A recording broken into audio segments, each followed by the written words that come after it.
Hello everyone. Hello. And let me share this chat, this stream to people first. Come chit chat into the Telegram. Yeah. So is anyone around? Let's see. She. Hi, Zachary. Let me enable this. Hi, Zachary, love lady. Hello, and hi, Fascist monkey, and hi, Metlo. Metlo is amazing. He managed to find the stream before I even started. Like, what the hell, man? Thank you so much, Zachary. R.I.P. Prigo. Yeah, Prigozhin. Good chance he's dead. I still cannot be 100% sure that he died, but high texture fiber. So basically, yeah. So we're gonna. So this stream is for Q&A, and also that we're gonna do some live recording of the Ukraine War SITREP. Then so because the views lately is very horrible. It's actually very bad. It's not to the point where it's crisis mode yet. It's not a crisis mode. There is still revenue. It's just that the revenue is getting lower and lower, and it's a red flag, because if this viewership continue to slide down in this direction, I know that it's unlikely to reach a certain point of I mean, there are hardcore supporters for DPA, but the thing is that if this view continue to slide down, then we're gonna have problems, because I don't want to run the whole show based on just donations. That is you are asking for a few hundred people, 200 people to fund the whole operation. That's not very fair. And I personally, I prefer that it's always it's based on, like, the whole community have 20, 30, 50,000 people watching, and then through this advertising, is a passive thing, so that nobody have to spend any money, but at the same time, it managed to fund the operation. That's actually my preference. But luckily we do have a lot of patrons that is supporting the DPA, and that actually give me I don't have the kind of panic attacks that I had last year, when all this crazy shit about the algorithm is happening. So there is this foundation that's set very nicely thanks to the DPA patrons and all the supporters on Boosty, Locals, and Coffee. But the problem is that we cannot depend on this small group of people to support DPA, which is why this stream is partly to let's discuss how we can actually change the format, because I have been asking. So I think most of the most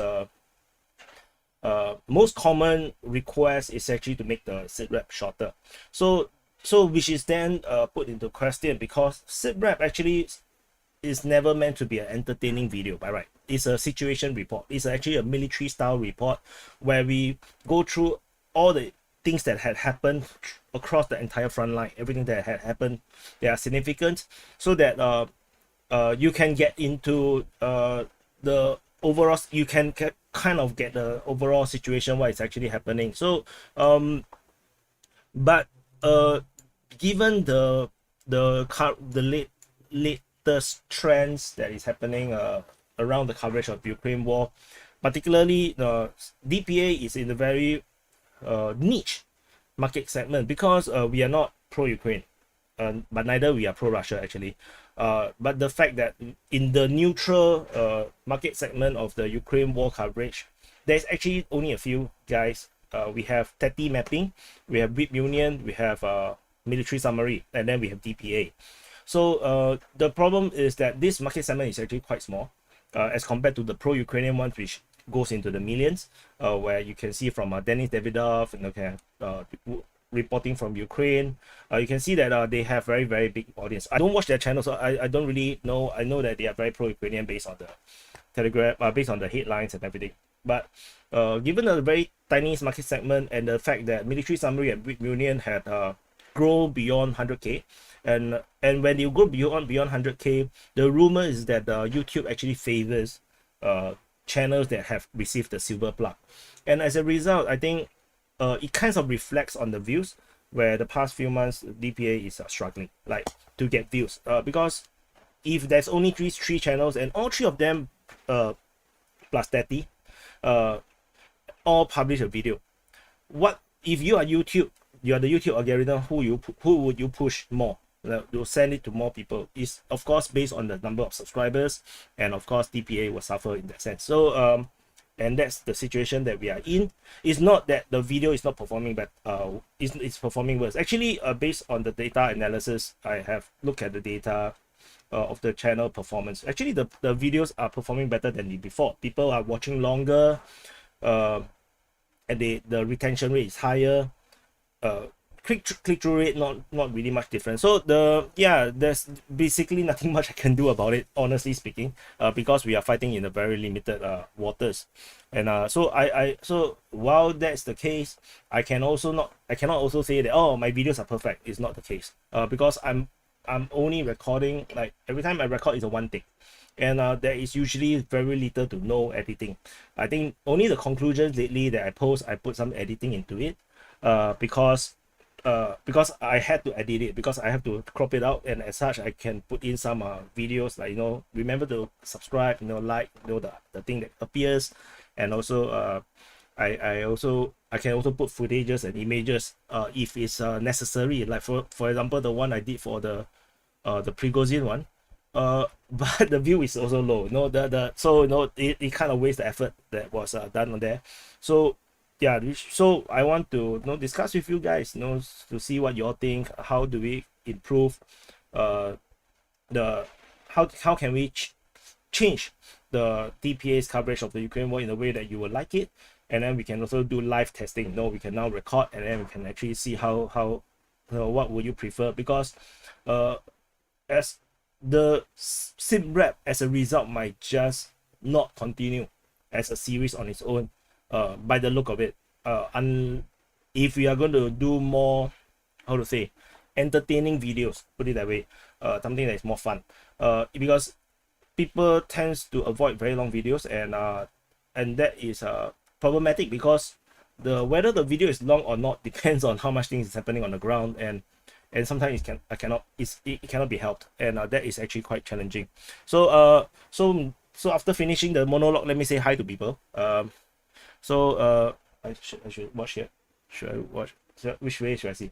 Hi Joseph, hi Adil, hi Jack, hi Madeline, hi Jamie, hi Stolly, hi Danny, hi Nije, hi, yeah, that's probably everyone already. Yeah,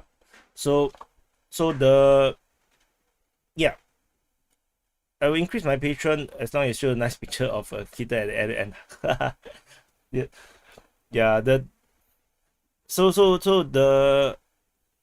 We shall see how this goes, but ultimately I think let me change the title. I think the title is no good. We are not getting enough people to watch, because I need more people to know. Ukraine War SITREP and Q&A. Yeah, maybe drop the live recording part. Hi Blasphemy, hi Teratoma Killen 69, hi Teutonic Nobilities. Yes, Ukraine will be getting the F-16. They're not going to be here immediately. They are transferring. I think Holland is giving up all their F-16s. They're going to change everything to F-35, which in my opinion is a bad idea, because F-35 is not supposed to operate alone. In that sense, the F-35 should be operated along with supporting aircraft like F-15s, F-16s, because the F-35 have very good C4I kind of thing. They have very good communication, situation awareness, and radar, and they can actually direct fighters to attack. That's what probably Singapore will be doing, because Singapore is also buying F-35. Hi Elo Clementi, hi Allegro Piano 2000, hi Tales from Crypto, hi Ikram, hi Kradzaka, hi Bubs. Yeah, so basically I think most of you guys did not hear what I say just now. So basically the main situation is yeah, we're gonna figure out how to improve the SITREP, and probably do some live testing. And so so I'm pondering about continuing SITREP as it is. So what we do during SITREP like is actually we go through all the information. This is basically what we do in the military. When I used to be from the when I was in the military, I was in part of the intelligence. So intelligence is very huge, you know. So I cannot tell you exactly where which part of intelligence I in, but I work in shifts. So to put it that way, because intelligence operates 24/7, so I work in shifts, and we every time before the shift starts, we have a briefing, and basically the briefing is a SITREP. It's a situation report, telling you that exactly everything that is happening right now, and so that you know you have a situation awareness, and then you are able to do your work, and so you get so the work can be handed over to you, and you can continue the work from the last person that is working on whatever you are being tasked to do. So that's how military work, and that's how intelligence work. And whatever I have been doing in terms of this past 1.5 year on covering the Ukraine war, the SITREP, that is exactly very close to what a military SITREP is. Actually very close, not entirely the same, of course, because we in a military SITREP we don't need to put in the source, generally speaking, because all the intel is intel, you know, is intelligence. So but of course, as a journalistic outlet, we have to put in the source to let you know that no, these are not made up. No, it's not made up. These are all informations. Even if you don't trust, for example, this aircraft getting shot down by the Russian air defense, the Ukrainian Sukhoi 25, you can say that I don't believe everything that Russia MOD says, but still this is a intel, this is a intelligence, this is a intel, this is a information. You can believe or don't believe, it doesn't matter. It is just a signal of that this thing is happening or possibly happening, and this allows you to have an overall situation and have a decision making. Because generally, even if your troops say that they destroyed an Abrams tank, they destroyed a Leopard tank, they destroyed a T-90, how do you know that this information is accurate? You actually do not know, even if it's on your own troops. So basically, all intelligence is treated equally, and so the information, you're always taking a pinch of salt, but it helps. But when you have hundreds of all these data points coming together, you'll be able to have a appreciation of the general picture, and then you are able to make a good decision, a calculated decision. No intelligence are perfect, no intelligence is complete. No one knows the truth. That's the reality. That's also known as the fog of war. Nobody exactly know what is happening. Even the commanders of the various forces may not actually know what is happening, for example at Robotine. So the troops, you send the troops into fighting. So let me pull out the arrows. Okay, should be here. Yeah. So even if you send the troops out into war, you go send them to war, then they will go radio silence. Usually they will not be talking on the radio unnecessarily, because they will be busy fighting, they will be busy with situation awareness. The commanders actually do not know where the Russians are, generally speaking. They have also based on drone reports and information, and then every fighting that is happening within this battleground, no one knows actually what is happening. Sometimes not even the people fighting on the ground know what is happening, because the troops on the ground can only see, they can only know what is around them. So if there is a flanking movement, there's a flanking movement in this direction to your rear, you probably will not know. And this is where intel is important, or reports are important. Various troops from different positions are reporting different things. Sometimes they can misidentify things as well. They saw a drone and they say enemy drones, but actually that's their own drones.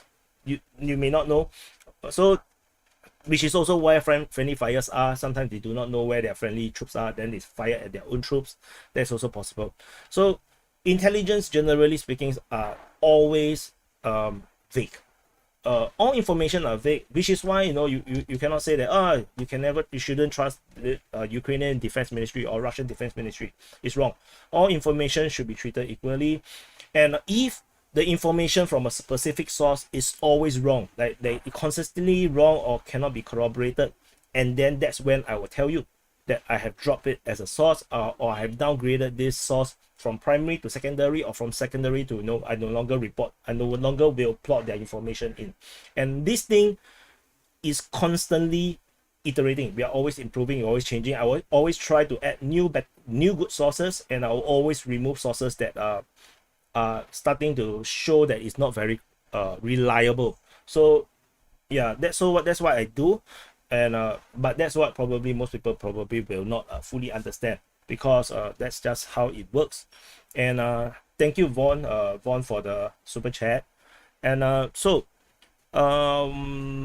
just want to say hi to those that I haven't say hi yet. Hi Tezzy. Hi Tezzy. Let me see. Hi Tezzy. Hi Virus. Hi Fiero. Yeah, the pro-Ukrainians previously talk about, a lot of things. The pro-Ukrainians like to say, the attackers will lose 3 men to 1 man for the defenders. So now they are attacking, but they suddenly, this entire rule is out of the window. Suddenly the Russians will not have 1 kill for every 3 Ukrainian kills. Suddenly the rules don't apply for offensive actions. Yeah, hi SpreadX, hi Wildfire, hi RDSC. So I'm considering like maybe using back Google Earth. Previously I have not used Google Earth, but I used Google for a while, then I decided not to do it. The main reason was because the intel actually goes up on the right side, and it's not appearing on top, and which is also why I actually had created my own mapping, which I probably after a while I did not use, because it does complicate the work quite a bit. Give me a while. It's loading the website. So yep, so this is actually a custom mapping that I have created, and this one is a bit is different. This one appears just like that, similar to Google My Maps. You can see the intel appearing in this way, but this black version, you can actually see the roads very clearly, the water bodies very clearly, but this is not 3D, so you cannot turn around like the Google Earth. However, it is very useful to help to see the roads and the water bodies, and then you can actually go to terrain and you can actually see some relief and some of this mountain or hills that you can actually see the up and down of the terrain. Then you can actually go back to satellite as well. So this is what I used to use. I'm not sure if you guys have seen this before. Some of you guys most likely have seen this before, but a lot of people don't appreciate it, so I decided not to use it already. So because they find it very disturbing for it to be black. Major counteroffensive from the Russians in the future. There is some rumors that I've seen that suggest that the Russians have started some form of counteroffensive, and in fact I actually have certain intel in the latest information that seems to suggest something like this. We have fighting reported at Ivaniske, Klishchievka, and around Orikovo, Vasilivka, and then we also have some actions. Okay, so mainly is this around the Bakhmut fronts, and then there is also some rumors, especially from Surya maps, talking about the counter attack begins, talking about Russian forces attacking against the Ukrainian ball of troops, because Ukrainians are now making a massive push for Novo Prokopivka. They are trying to make this massive push. Pro-Ukrainian, some of the pro-Ukrainian sources already claim that they have captured or they have already entered the town, which I believe is likely to be not accurate. It's not that I'm pro-Russia or not. It's just that the parallel universe is too big. So whatever is more extreme tends to be not true. So the Russians are saying that they are still fighting at the southern outskirts of Robotine, and then you have the Ukrainians saying that they are already at Novo Prokopivka, which is kind of ridiculous if you think about it. So yeah, it's a lot better of a map. I'm not gonna lie, the map. I mean, which map? Zachary, which map you talking about? Oh, yeah, I'm referring to the wrong chat. Okay, so I need to focus a bit on the. Do you think it's war for the Ukrainians to lose 40,000 casualties just for a couple of villages? They're gonna lose 40,000 casualties regardless where they go. That's the reality. That's the war, right? So it's just a matter of where do you want to waste your troops. If you play chess, you'll realize that even at the top level chess, even if it's a top chess master versus a lousy chess player or an average chess players, you will notice that towards the end game, most of the chess pieces will be out of the board, because in a war people die. That's just how it is. So people will always die. 100% they will die. So it's a matter of where do you want them to die, so to get the maximum result to enable you to win the war. So the Ukrainians bet on this Robotine direction and to move towards Melitopol. I think this is Tokmak. This is not even Melitopol. This is Tokmak. Yeah, Melitopol is here. So that's the aim. Whether it's worth it or not, only the Ukrainians will know. I personally, I do not have like, for me, I just thought that the war is silly. It shouldn't be a war. The war shouldn't have happened, but it happened. So that's just what it is. Yeah, Google My Map is good enough. But the thing is, so the deficiency about Google My Map is that I cannot load videos into this window within Google My Maps. So this is Google My Maps. This is what we usually use for the SITREP, right? Mostly. So I cannot put in video. I can put in photos, but I cannot exactly put in videos per se. I think I can put in YouTube, but not. So let me disable this. So I can put in YouTube, but I cannot really put in videos. I can put in photos.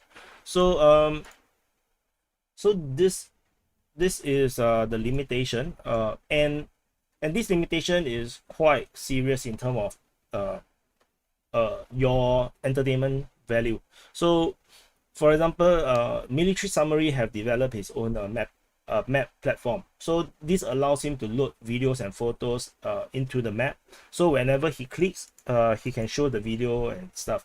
So that is actually very, very good. I do not have such a platform, and it may not be worth it tentatively to just develop a platform purely for Ukraine war at the moment, especially the views are down. There's actually not enough budget to go around. So if I spend the budget, then the budget will be spending what I actually earned previously, and I think that is the money may be better spent to develop DPA as a media platform rather than just on the mapping.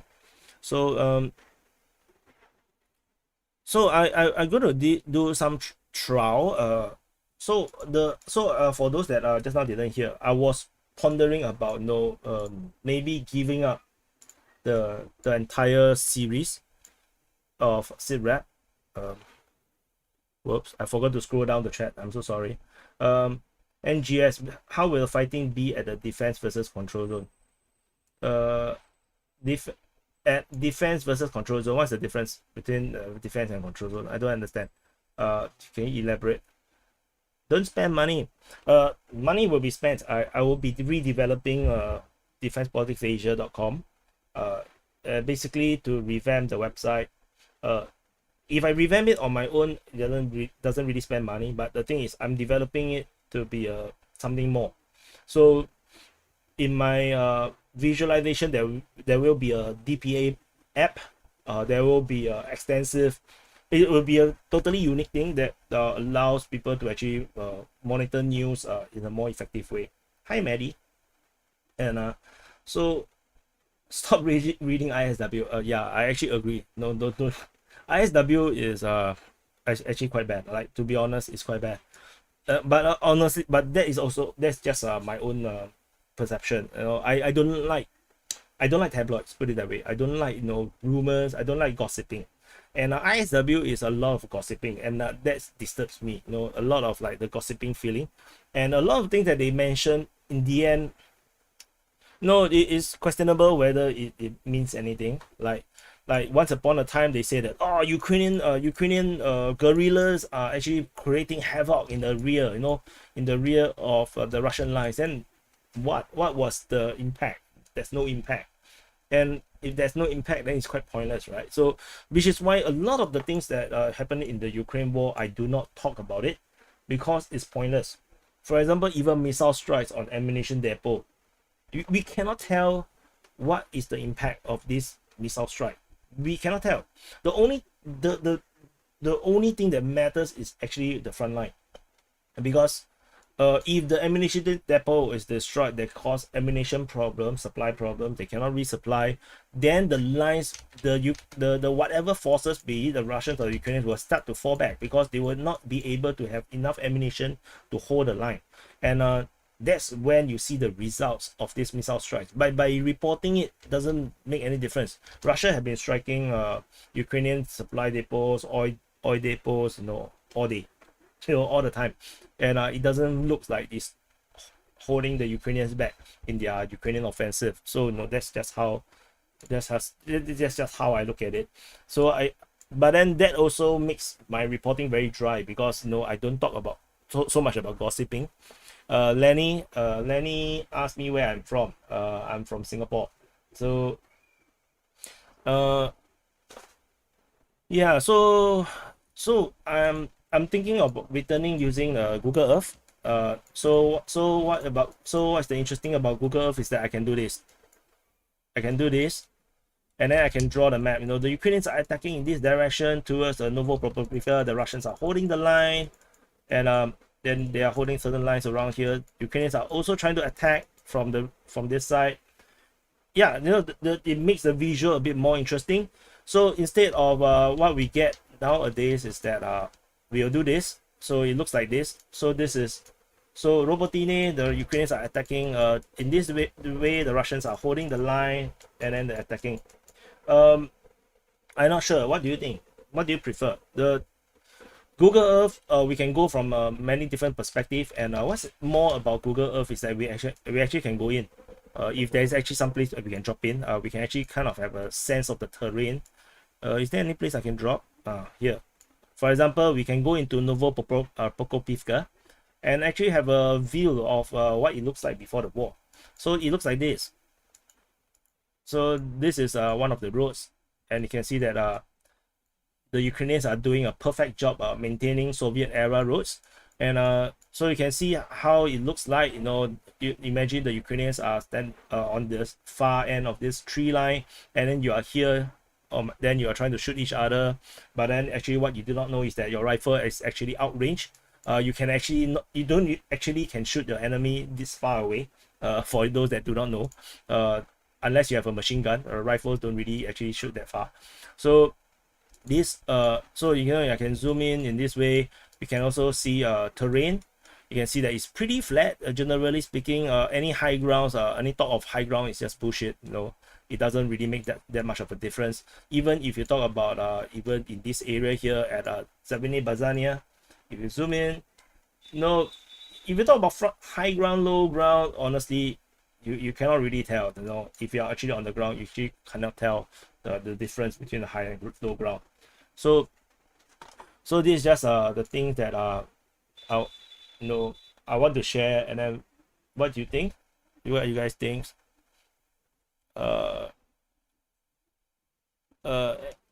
NGS asks, do you expect large Russian offensive or only grinding? I think Russia's wait, Google Mary say topo map. I'm not sure if I can add topo maps. Yeah, I think that one have to be customized, and then the customization, because I think Mary shows me before. The thing is that you cannot apply it across the entire of Ukraine, so that makes it very inconvenient to do. So the Russians, okay, the strategic objective of the Russians tentatively is to hold the line. Generally speaking, they are just there to grind away the Ukrainians, but there is reasons for doing certain offensive if the line that they are holding is unsustainable. Like one of the example is actually around Novodonetsk. So this is actually part of the Donetsk front. This is the Donetsk front, and previously the Ukrainians actually entered Novodonetsk. The Ukrainians actually entered, and then the Russians actually withdrew. But what happened is that they realized that maybe the local commander say that, why the hell do you withdraw? No, because they need Novodonetsk in order to hold the flanks. And in the end, what the Russians did was that they did a massive counterattack and recaptured this town and established the defense line around Novodonetsk. And this actually managed to allow the Russians to hold this front line against the Ukrainians, because certain lines cannot be lost. So that's what how I imagine the Russians will decide whether to do an offensive. But when the entire village is flattened, you know, like Staromayoske, like Uruzaine, like now Robotine, I think it's much harder because you can't really hide well in the village. Harder to hold ground. So that will actually make the Russians, you know, less inclined to actually do an offensive to recapture a ground that you will find it hard to hold. Yeah. Hi Belikov. Oh, so sad. Belikov vacation is cancelled. Oh my god.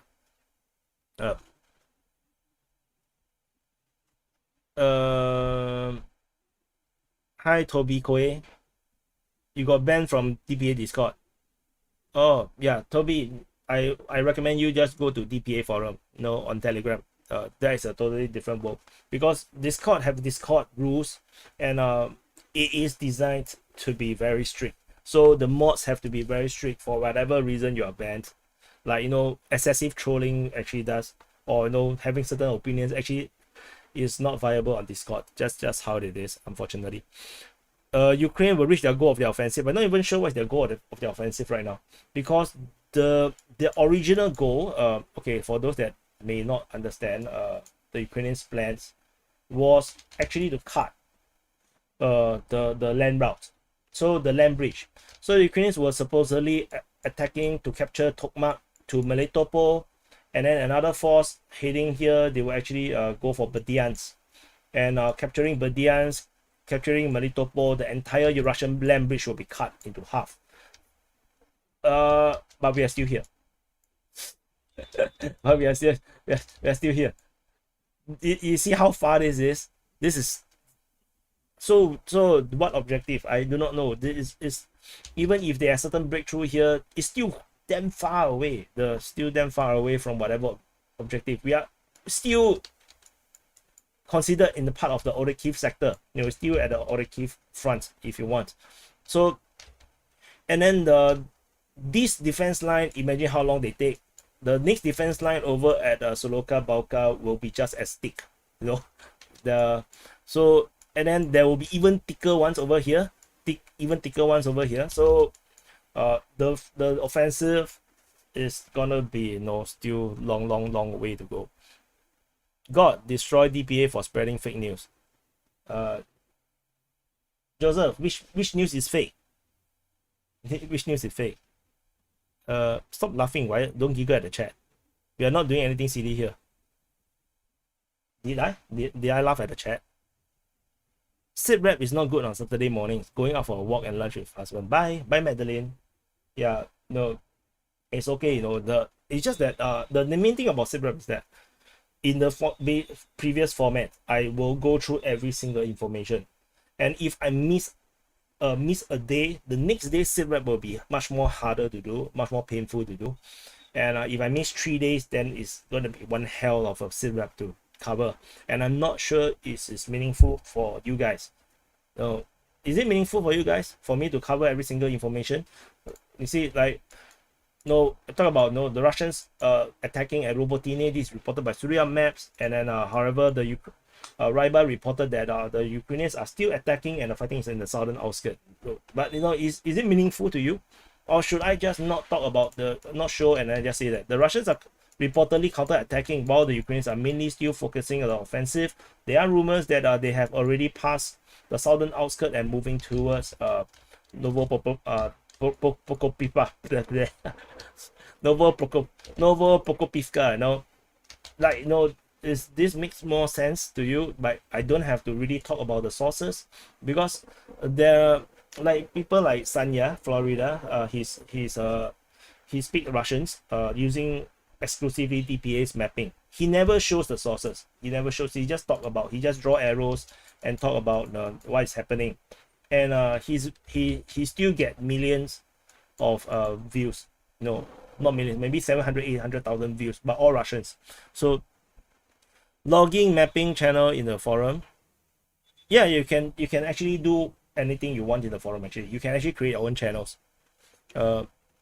So Ina, see, I've been away. Yeah, I haven't seen you for a long time, Ina. What is the secret on Wagner and Prigozhin?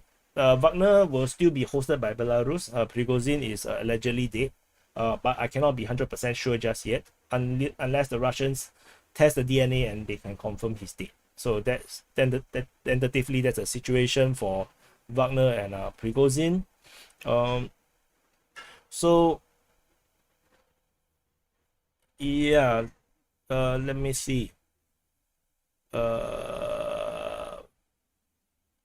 Yeah. So Pokonization also. Nova means new. Yeah, no, Nova means new, correct. The Novo Prokopivka is a new Prokopivka. Maybe they should have like new, like Novo Prokopivka. When will Russia mobilize again, since Ukraine is about to mobilize 200,000 into some of the counteroffensive? That's the rumor. That's the rumor. The thing is, it's not about the troop number, it's also about equipments, right? So the Ukrainians have seemingly deployed all of their available offensive battalions. Like seemingly, I'm not sure for sure, of course, but it seems like they have deployed everything that they have at this moment. They still have more, but not now, because there is the 3 brigades, 3 battalions, 3 brigades, I think. 3 brigades are meant to be equipped with Abrams. And these brigades are not ready because the Abrams are not here yet. In the future, they will be developing new brigades based on Leopard 1s. So tentatively, I have no idea exactly what is the strength like for the Ukrainians. I'm supposed they have still a lot of manpower, but the thing is that they may not have the heavy equipment. So, and whether they have the ammunition or not, that's another story altogether. NGS say that show sources in the map, no need in videos. Okay. So for those that just entered the stream, just to highlight, you know, we are discussing the future for DPA's Ukraine war reporting, because we cannot carry on the old way, the original way, where I go through the normal SITREP, where I go through every single source that happens. For example, you know, every single information. This is a very technical video. When I do that, that's actually a proper SITREP. That's how we do it in intelligence, in military intelligence. Last time when I was in Intel, that's what we do. Every day before I start my shift, we have a briefing, and that's what we go through. We go through all the information, all the intel, the latest information, the latest intel, the latest situation, and then we can take over the work from the previous guy and then continue working, because then we have a, you know, appreciation of the entire situation. But the thing is, this is very dry, and we are starting to struggle against the behemoth, you know, of military summary and Whip Union, because their channels are very big. Big channels get pushed more.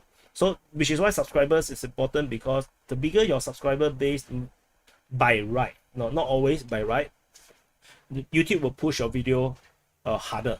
But unless you get suppressed, which, you know, we probably have seen before, YouTube channels with millions of subs hardly get more views than even me. So that is also possible, you know.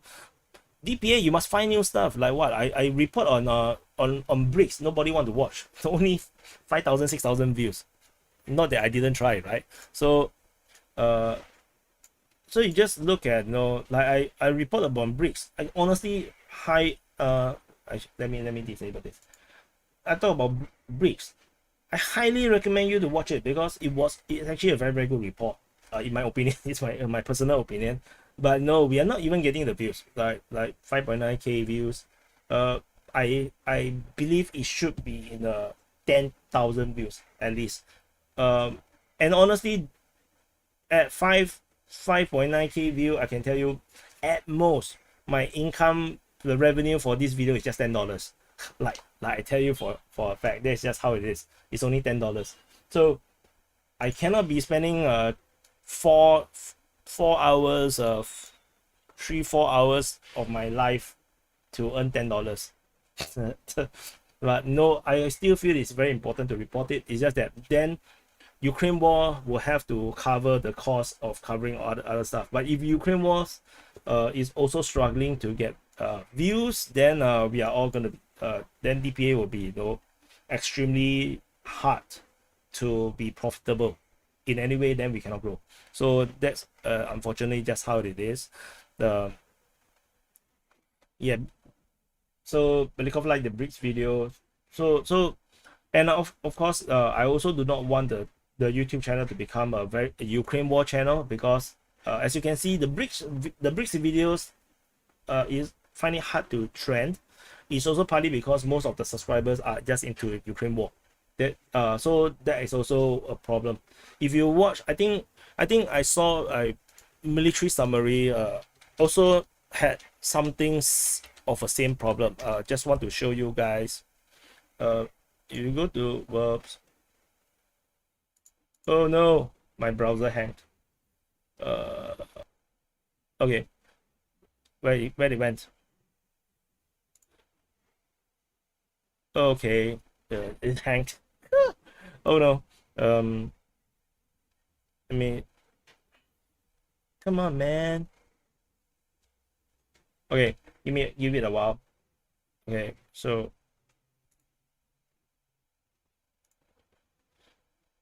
oh, my whole browser just went deep. Give me a while. Sorry. Yeah, so if you go to military summary, he tried to cover about Niger, or at least Wagner. And if you see the view counts difference between you see, when just because it's a African mapping, despite he write the word Wagner, he only get 29,000 views, as opposed to his usual videos, which is around on average 100,000 views. And that is the problem with siloing, what we call siloing. When you silo into one topic, then you will find it very hard to, you know, get out of it.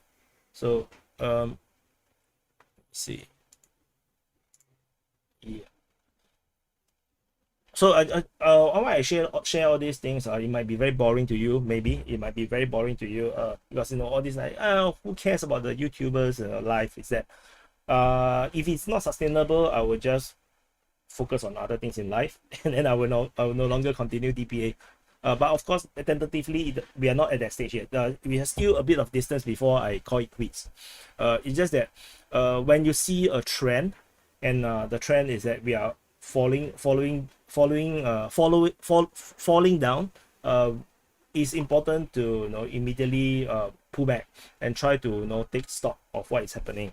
So that's the key. The live chat was 5 to 7k max on live chat. What does it mean? So you're a mod, right, Maddie? He's a mod on this chat only. Just because he's one of the open mic regulars, so, you know, he like the colors. Free Russia channel, yeah, because once you are a new channel, it's very hard to grow in today's age, I would say. Because this market segment is now full. This entire like, even I think if you start the pro-Ukrainian channel, you'll find it very hard to grow, because there's a lot of established channels already. And I think not just, I think Tati mapping also is struggling to get more views. I think NWE pretty much gave up in a way. He just went on holidays. So it's like, you know, because it's a lot of work sometimes, and then they're not getting the views. Favorite channel, Kailuin, super chatted. Neutrality and sources are extremely important. Don't like Western propaganda. Thank you so much. The so the it's just that I want to balance it in a way. You know, it's not that the source I will not talk about sources, because there's the only way how I can map the map. I don't make things up, so everything must be mapped before I can actually talk about it. So you know, I have to, you know, map all this information in, and if I don't map the information in, then it's not I don't make things up, put it that way. So which is why it's important to continue to do the mapping. And people are paying money for it, like the patrons. A lot of people are paying for the map. So for those that do not know, we actually have hundreds of people supporting DPA, and which is the reason why I'm not panicking per se. I'm not like panicking just yet. I can be a bit transparent. I can show you. So we have 100 and oops, let me disable this. We have currently 179 patrons. That gave me around 1,300 US dollars.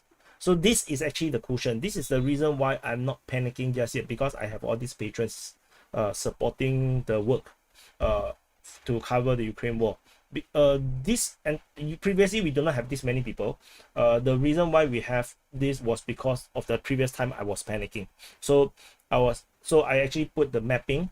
This mapping was used to be public. If you can see the number of views on this mapping, let me show you. It's 5 million. 5.6 million views. So this is not this mapping had previously been public. It's available for everyone to see, but ultimately I put it behind paywall because the views was getting too low to be sustainable, and I had to do something about it. So which is why yeah, it's now, you know, hidden. And the plan, our original plan, was actually to put it back to public after the channel can consistently get 100k views per video, or at least 100k subs. But we never reached there. So you know, if you don't reach there, then I cannot take the risk. So that's just what it happens. Yeah, so you know, and the sacrifices to report this Ukraine war is actually very big. Like, this is currently Saturday for me, you know, and I'm actually talking to you guys. I'm not bringing my family out. And it was even worse before, because I changed the way I do the mapping, so it's faster now. But previously, you know, at this time I would probably still be mapping the map. So DP and we are two most dishonest fake propagandas on YouTube. Joseph, no, my point is, what was the lie? What was wrong? I say everything is mapped, no? In fact, I actually use a lot of pro-Ukrainian sources. So Myroshnikov is pro-Ukrainian. So if you say that I'm lying, actually you're saying that the Ukrainians are lying. That's just how it is. Anyway, the winner's correct. 5 million people give. Yeah. So this 5 million people gave just 5 pennies. This is actually how newspaper used to be funded. So newspaper is actually very cheap. We are talking about, like, it used to be like in Singapore was like 50 cents. Before that it was even cheaper, like 50 cents, $1 per copy of newspaper. Inside got so much news, and you have 500,000 people buying maybe, you know, let's say 1 million, make it simple. 1 million paying 50 cents. That is 500,000 per day income. So 500,000 revenue per day, and then you do it 30 days, that give you, you know, 15 million revenue for a newspaper. So this allows the newspaper to hire journalists, reporters, do the printing, and that allows them to be independent and allows them to report neutral, good journalistic news. The problem with today's media industry, news industry, is that this is gone. There is no longer enough this kind of subscription model. Like, for example, last time newspaper is 50 cents, which means over a course of a month, a person would be spending $15 on news. Today, people don't even want to spend $5 to subscribe to CNN or BBC or whatever. No, sometimes you offer them, no, $25 for 1 full year, people don't even want to subscribe, because personally I also don't subscribe. So because the news, there's always free news around. So which is why, you know, whoever that is supporting on Patreon, I'm very grateful, because news journalism is very hard to do today because of the internet, which is why, you know, certain things must be very exclusive, like, you know, the mapping, these are very exclusive. Gathering of all this intel, I mean, all this information you can find online, you know, you can find it on Telegram yourself. The thing is putting them together on the map actually takes time. So that is actually why that's how it works. CNN is the best. The coming Battle of Black Sea, do you think it will happen? It's going to be underwhelming, you know, because the Ukrainian Navy is actually very tiny right now. I always like to listen to fake news. If I feel like listening fake news, either they lie too much. Yeah, Joseph is just trolling. I feel like muting him. Thank you, Cool Clear Water. I'm giving a T-square and a drafting table and design a industrial plant for you. Make video that, yeah. Everybody have their talents. Ukins is gone. Yeah, actually I don't know Ukins very well, so no. It doesn't make a difference to me about him. So ultimately, I'm not saying that you guys should support me on Patreon, because that one is a very personal division, because it's expensive. Like, even for myself, I think it's expensive to support a person $10 a day, a month. But I think that which is why, you know, this entire stream is about, you know, trying to discuss and see how we can best improve the SITREP in a way that you will enjoy it the most. I think like I said previously, the most common feedback is that the videos are too long, because sometimes we go 30-40 minutes. But nowadays, the reason why it's 30-40 minutes was because the actual SITREP itself is just 20 minutes to 20 plus minutes. Then there's another 10 minutes to 15 minutes of the conclusions, where I actually talk more about my opinions and things of what is happening, and then I will crop out the conclusions and then put it as a separate video and put it on the main channel, which is where you are now watching this live stream. So it's just that the normal SITREP is no longer seems to be very viable, and people, there are, of course, there is still 10,000 people supporting it. I fully appreciate it, but the thing is just that on a grander scale of things, the video is not trending enough for YouTube in this competition. So we have to do it in a way that we can attract more people to watch it, so that it can be more sustainable to continue to report the war. So which is why I'm thinking, you know, if SITREP should still exist in its current form, or should I just focus on, you know, specific front lines, you know, focusing on here at Orikhiv sector, you know, or is it just a more very conclusionish, like how I do the conclusions as a SITREP? Yeah. Ina asked about Russian pulling off an offensive. To be honest, I feel that it's just a matter of Russia wants to do it or not. Tentatively, I don't think they feel like doing it. Luis say, you know, I believe why people believe you are pro-Russian. And honestly speaking, I also understand why people think I'm pro-Russian. But the thing is, the way they think is wrong. Because what is being pro-Ukraine? Being pro-Ukraine is believing Ukraine can succeed, believing that Ukraine are the good guys. I just simply don't. So by that definition, they just cast me as pro-Russian.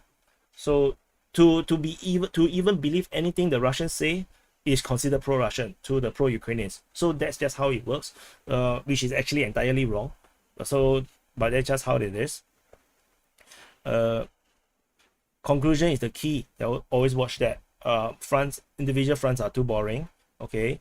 Open mic is horrible. Some say it's very good. Okay. I like long videos, but sometimes I don't have enough time to watch them. Yeah.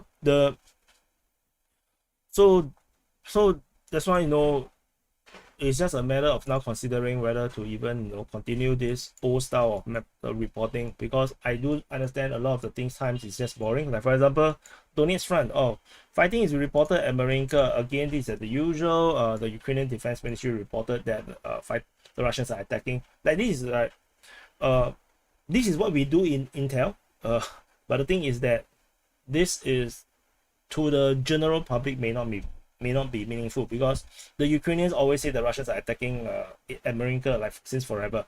So it can be totally ignored. But also the main issue is that if I ignore it, then no one will know that there is fighting there. So that is actually quite a conundrum.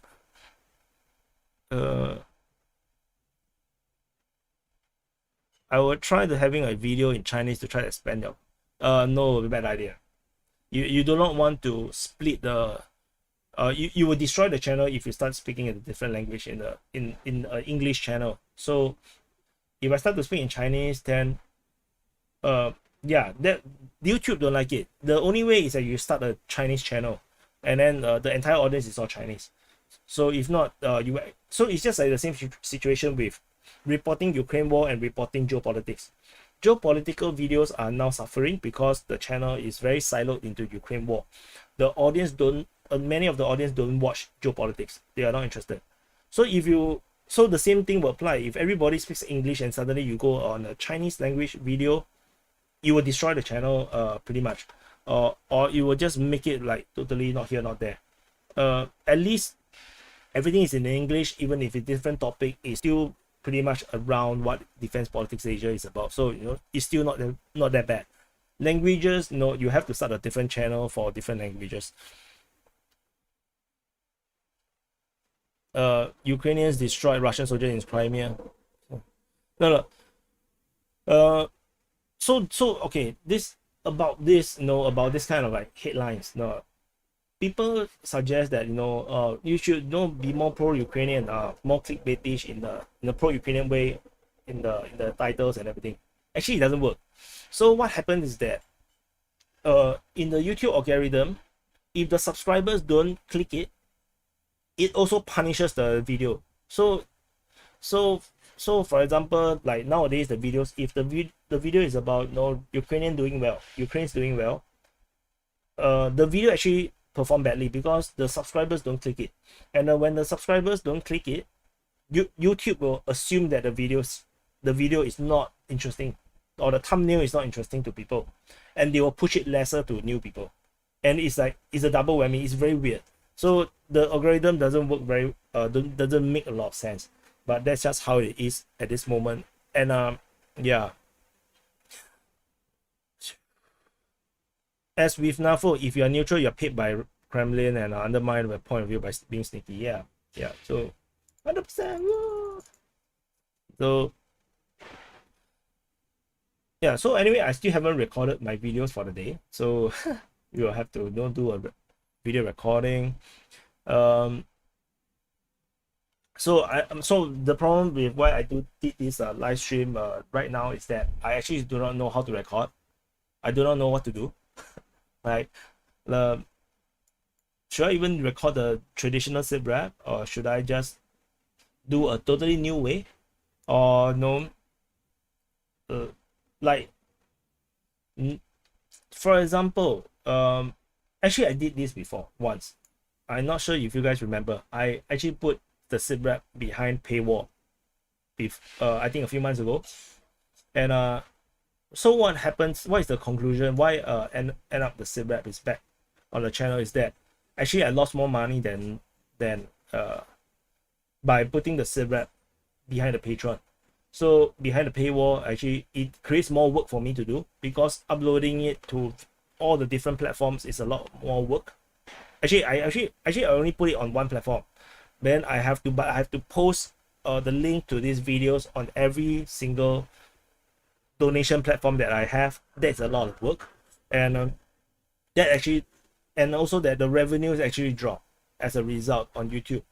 So in the end, it's like it doesn't work, because if the revenue drop, it doesn't work. So because ultimately, even though like a patron pays maybe $5, $10, for a month.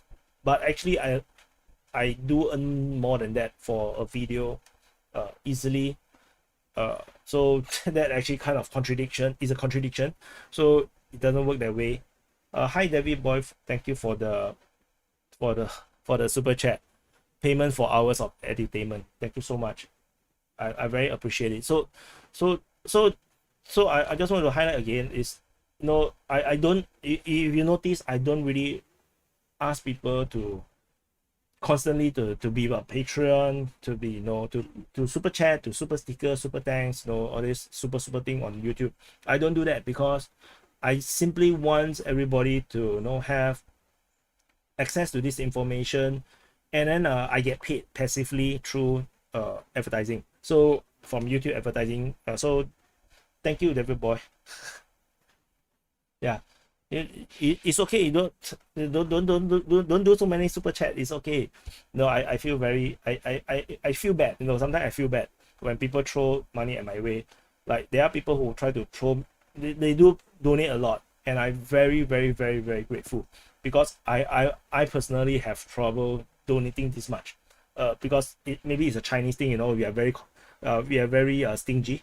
But it's just that I feel very thankful for people to donate. But ultimately the aim is that if we can make the video good enough, entertaining enough, then we have a lot of views, then everybody can benefit, and then I can release this freaking map, this map back to public, because tentatively it's not public, it's actually set to private, only for people who have paid the $10 per month have access to this.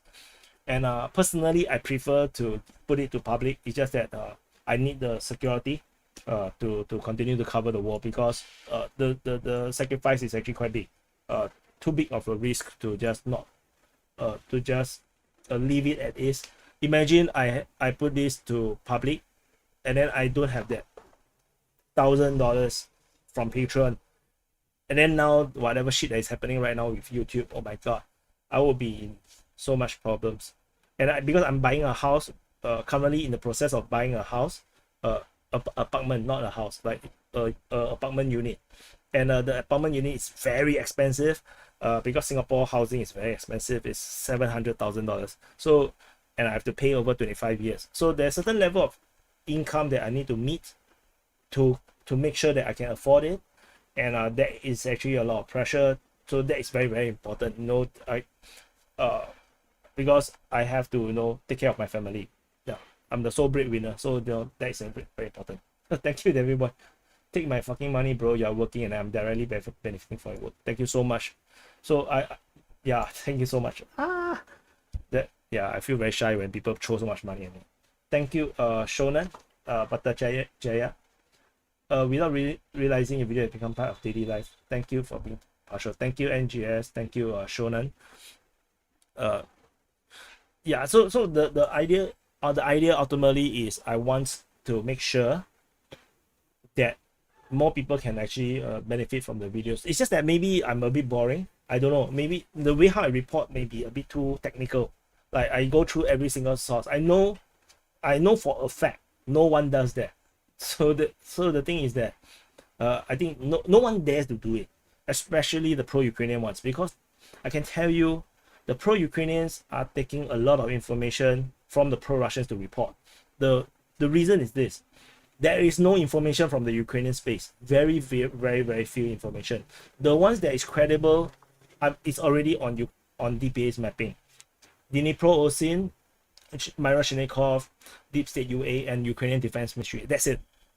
If you look at the Russian side, there is actually a lot more. And the Russian sources also give a lot more information, like really a lot more information. They are a lot more detailed. So for the Ukrainian YouTubers or the pro-Ukraine YouTubers or Telegram channels or Twitter channels, they are reading Russian accounts. So for those that they're still watching this stream and you're pro-Ukrainian, you think that I lie a lot, like I don't even remember the name of the guy, is that you didn't know that you're actually watching pro-Russian propaganda. You just don't know. It's just that they package it so pretty that you didn't know that is actually from a Russian source. The pro-Ukrainian guys will wrap it so beautifully, and it's also funny. They will, if the Russian source say something bad about the Russians, they will definitely take it and post it. But then the other times when they are reporting of the Russians are doing well, they will say that those are propaganda. You know, so you have to understand the this nuances. You know, it is bad. Who is winning today? 7E asks. No, Ukraine is winning right now.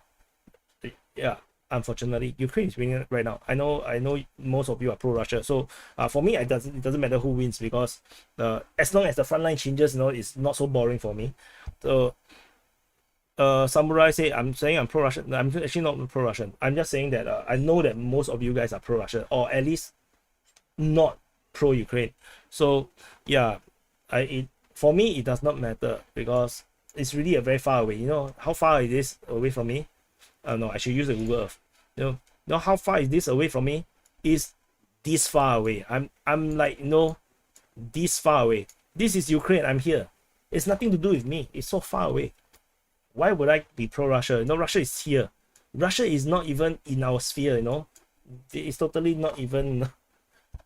Russia don't figure much in Southeast Asia, to be honest. So yeah, so it's not my war. It's not, I don't really care. Like, it's so far away. Talking. Oh yeah. Then do you guys want my face on the video? Like, you know, I start to suspect also, maybe, you know, because people don't like my face, like, especially the people who are new, like they don't know me, and then it's like, yeah, this Chinese guy, you know, like, you know, so they don't want to watch. Like, this is also the reason why, you know, in the early days, I don't show my face, because I feel that there might be innate racist tendencies by people, because it's like, you know, people have a certain judgment before they even know that person. So I don't show my face. So no, so maybe I should continue to not show my face. But there are people who say, you know, show face is good. You know, face is good. So keep our face.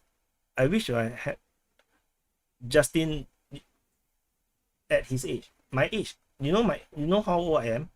I'm 40 actually. Yeah.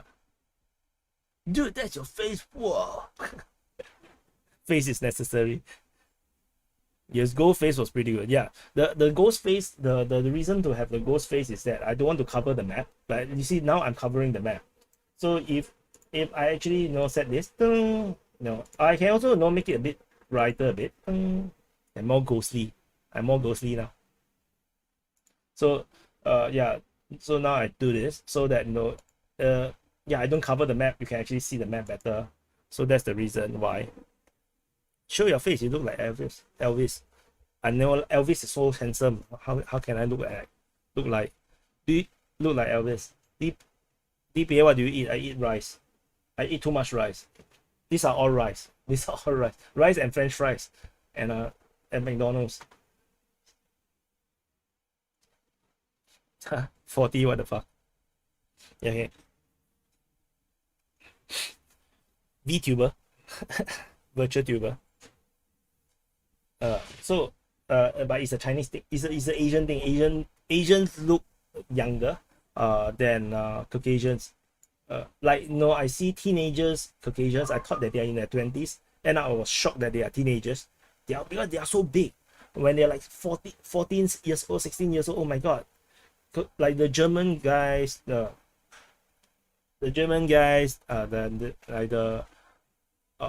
I think maybe Scandinavians. I know the Germans in Singapore. They have the German school. Oh my god! At 16 years old, they are so powerful. Their bodies. No, at 16, they can outperform a Asian, a Chinese, or Malay, or Indian adult. Like in football, it's amazing. Whenever you never show your face, I knew you were from Singapore or Malaysia. Thank you, Shade. I love you too. Show me your war face. What is my war face? I don't even know my war face. I don't know. When I was in military, I know, hold a gun. This is my war face, I guess. I don't know. So, and don't eat the unhealthy white rice. Stick to brown rice. Brown rice so not nice. Just do more exercise lah. DPA, you have a beautiful face, get married. I'm married. I'm married. This is my ring. My ring. I just don't wear it. I just don't wear it because I wear it when I go out, because at home I just want to feel comfortable. Davy boy, I'm here for technical reporting with sources. I think wider audience as well. I like seeing the reporter in terms of channel growth, and there will be a racist element. Huh? There's a lizard outside. My daughter is actually behind my chair. So yeah, she's talking to me. Yeah, she's hiding from a lizard. She ran off already.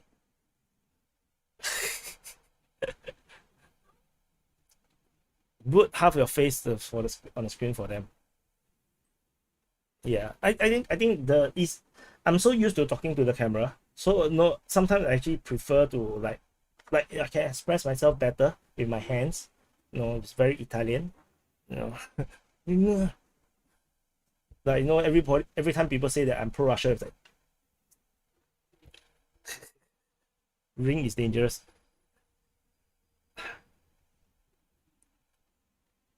Yeah.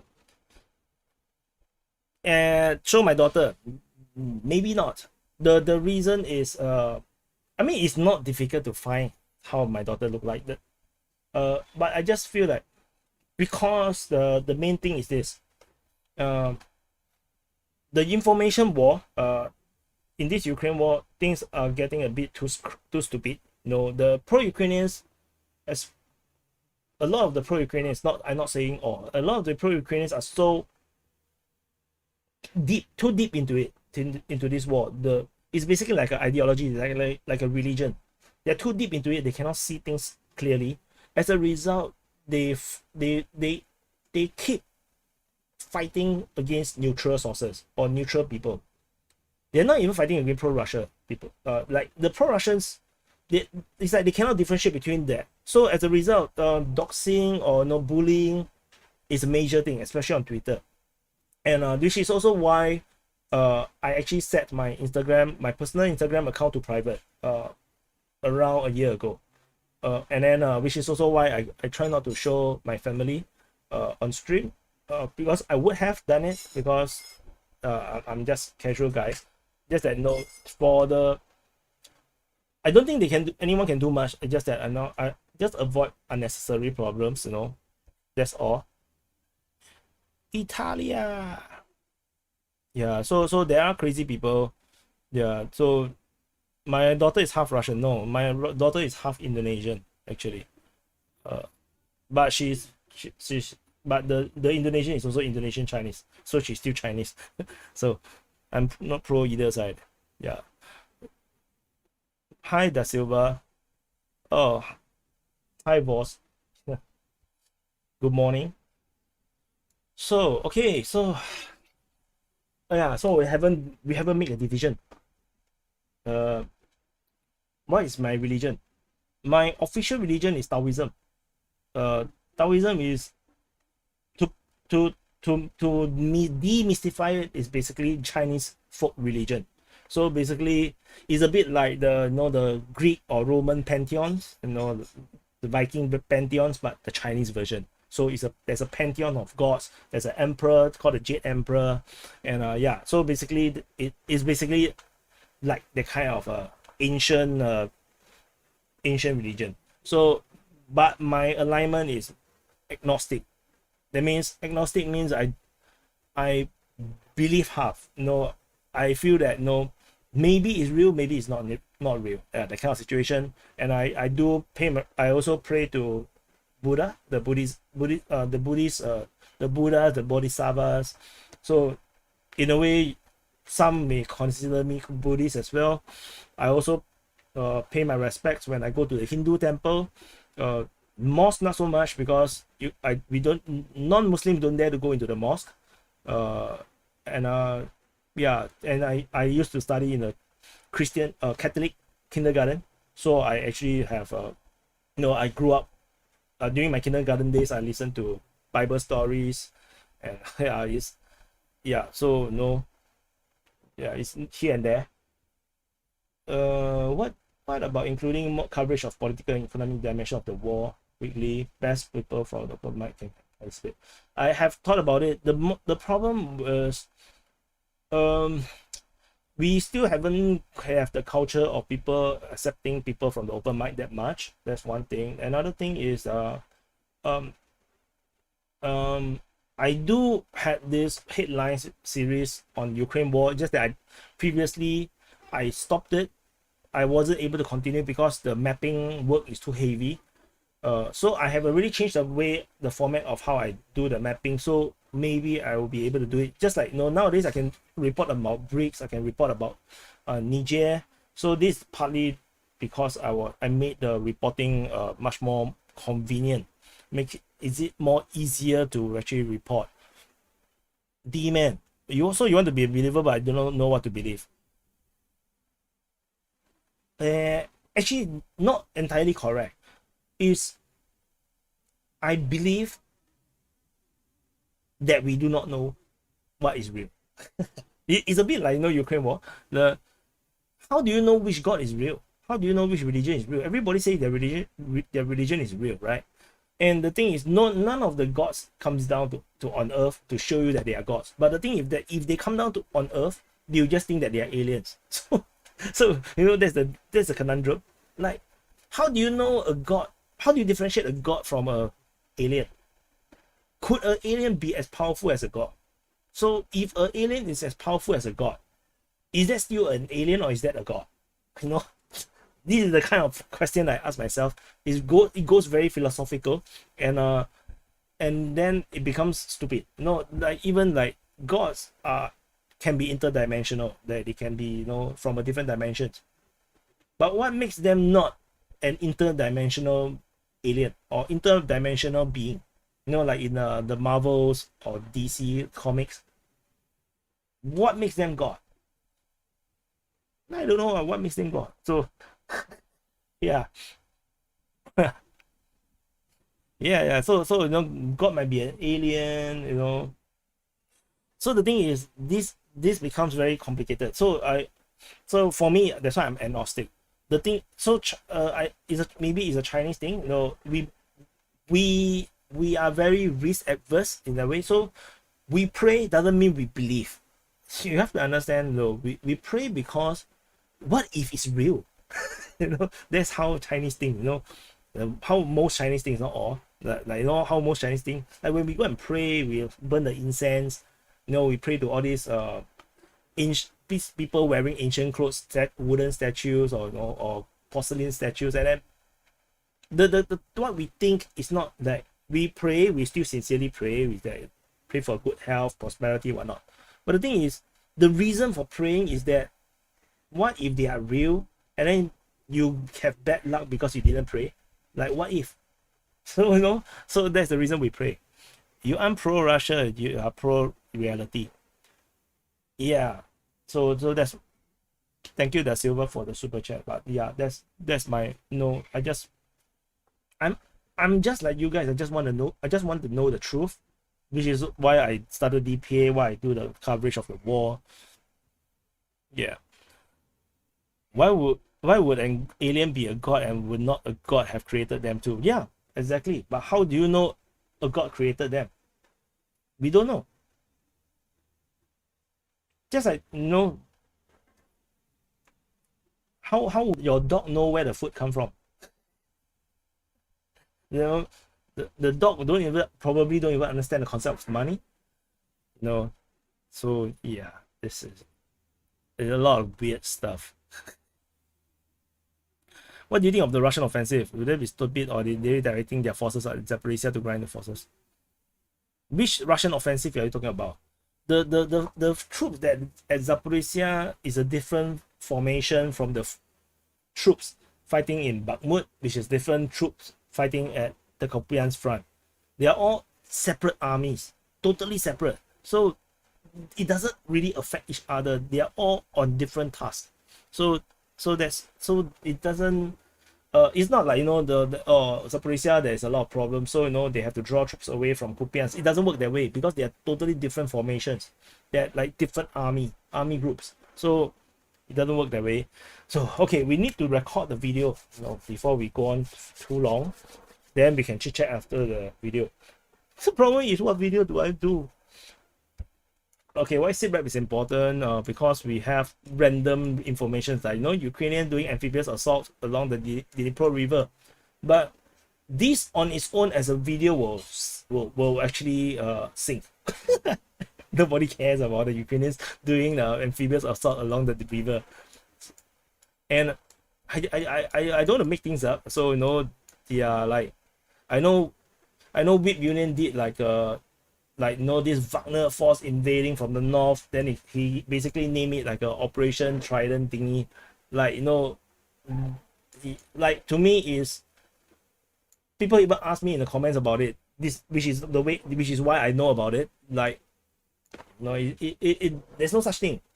He simply just created this story based on a previous, so maybe I think planned operation or something, right? I'm not sure. Like, this is not the way I like to roll. I would just say that, you know, for me, I will probably say, in a potential opening of a northern front by the Russians, maybe they will do this, they will do that. But big arrow offensive, I think by now, you know, we already know doesn't work that way.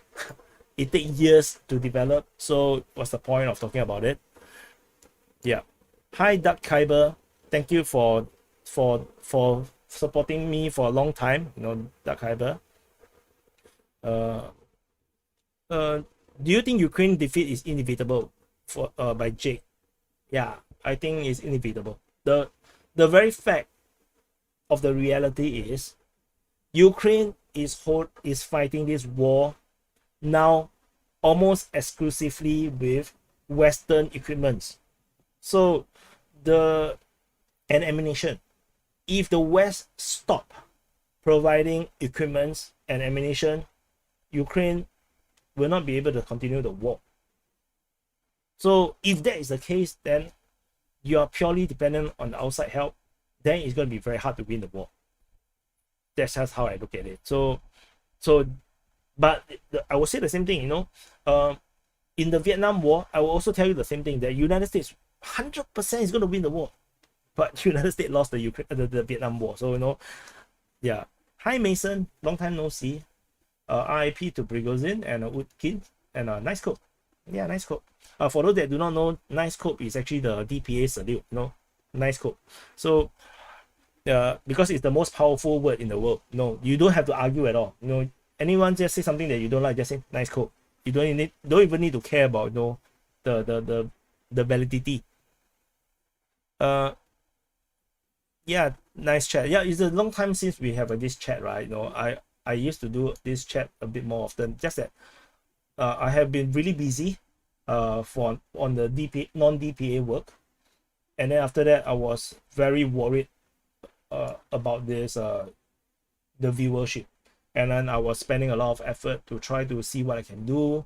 I was reiterating how I do the mapping and try to save more time, and then I was doing the Niger reports and everything. So yeah, I was trying to juggle a lot of things, and yeah, which is why, you know, I haven't really have time to do this Q&A.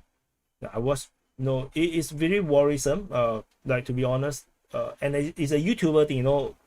If you watch a lot of the big YouTube channels, you realize that there will always be this time where the YouTuber actually disappear for a while, and then they will come back, and then they say that they are going through a lot and stuff like that. It's actually depression, because if you look at the data and then you try to do the best you can, you spend a lot of effort, especially some of the YouTubers, they actually spend a lot of money on their YouTube video because they have props and they have filming outside and everything. Then some of them actually spend a lot of money and then they did not get views. Oh my god, then they actually go into depression because they cannot believe that they are losing money on the video and everything. So, and my channel is not that big, and I also can feel the same thing. I feel the stress because I'm keep changing and improving the videos and iterating, and then I realize that It doesn't matter what the data say. It have no correlation with the amount of viewership the video gets, because it's purely dependent on YouTube's whim to decide whether to share your video to more people, the recommendations. So so it's a kind of very bizarre thing that like I can share certain things. For example, let me go to I can give a bit more transparency in terms of revenue to show you.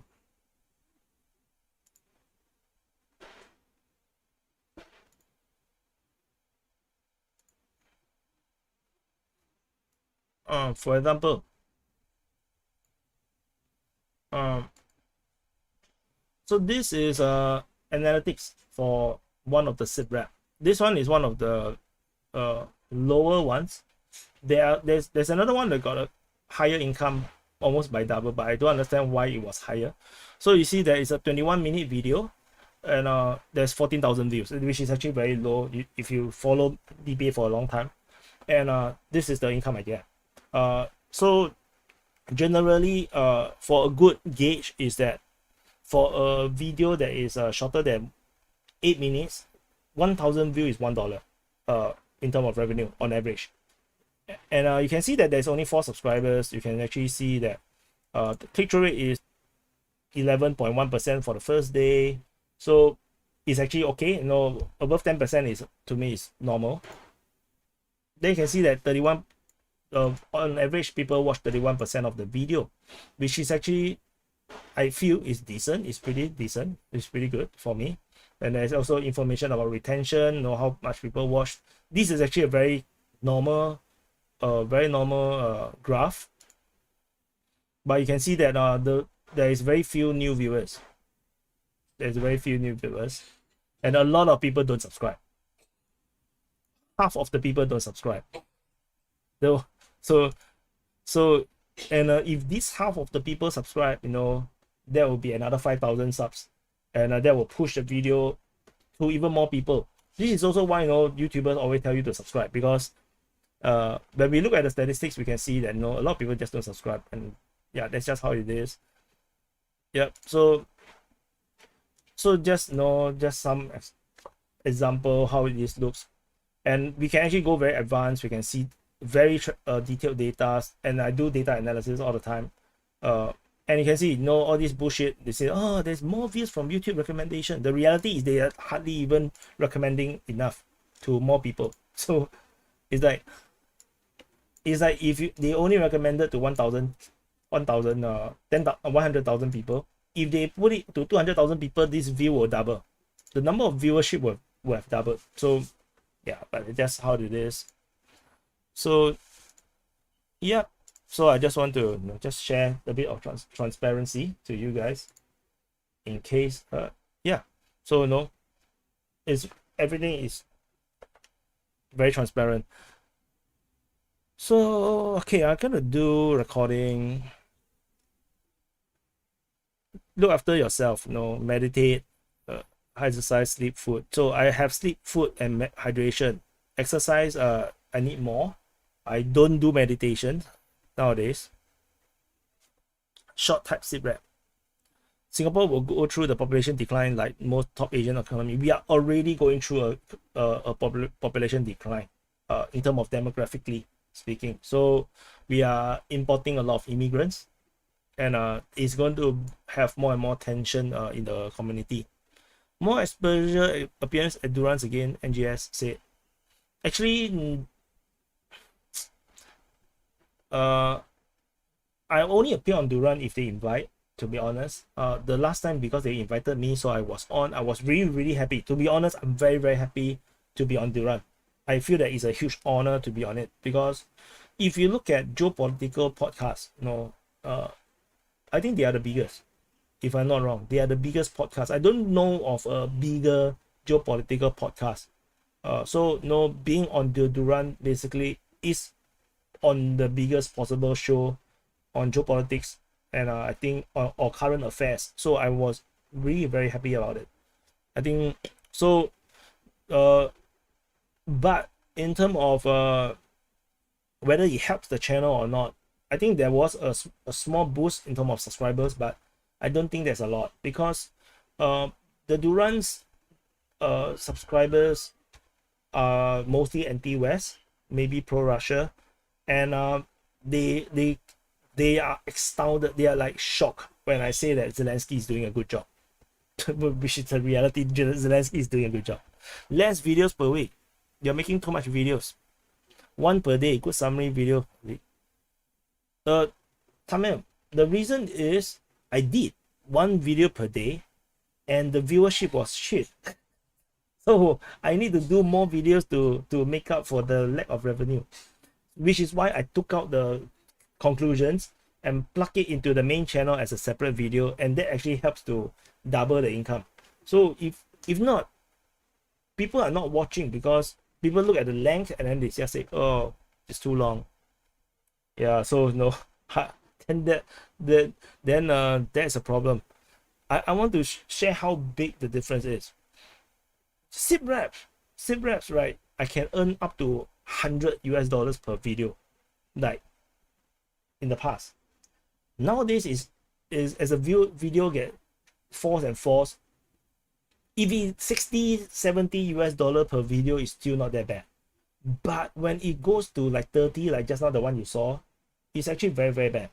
And it by putting the conclusion as a separate video, that helps a lot, and that also helps a lot of people who don't want to watch the full video. They'll actually have the whole summary of the situation without needing to watch the full video. But the channel is still struggling, generally speaking.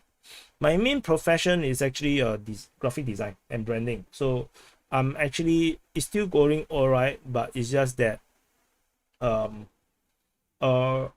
very distracted by DPA right now. My thumbnail is very autistic, too much text, scary for normies to click, so I should remove all the text. The Durant is not maybe pro-Russia. They are absolutely pro-Russia. Maybe I don't want to just cast them as pro-Russia because I think I don't watch them enough, but I know that they are actually anti-NATO largely. Hi NGS, thank you again for the super chat. Do you think there's less interest in the war? It's not. Okay, I want to explain why a lot of people say that there's a lesser interest in the war. I just want to debunk that. Just look at military summaries views, okay? 100,000 on average, 100,000 views on average. He don't get 100,000 views in the past. If you know, if you go back to 3 months ago, 3 months ago he's getting 70, 80, 90,000. If you go further back, maybe I think before he started to use his custom mapping, 60,000, 40,000, 80,000, 30,000, 60,000, 50,000. You can see the viewership has not changed.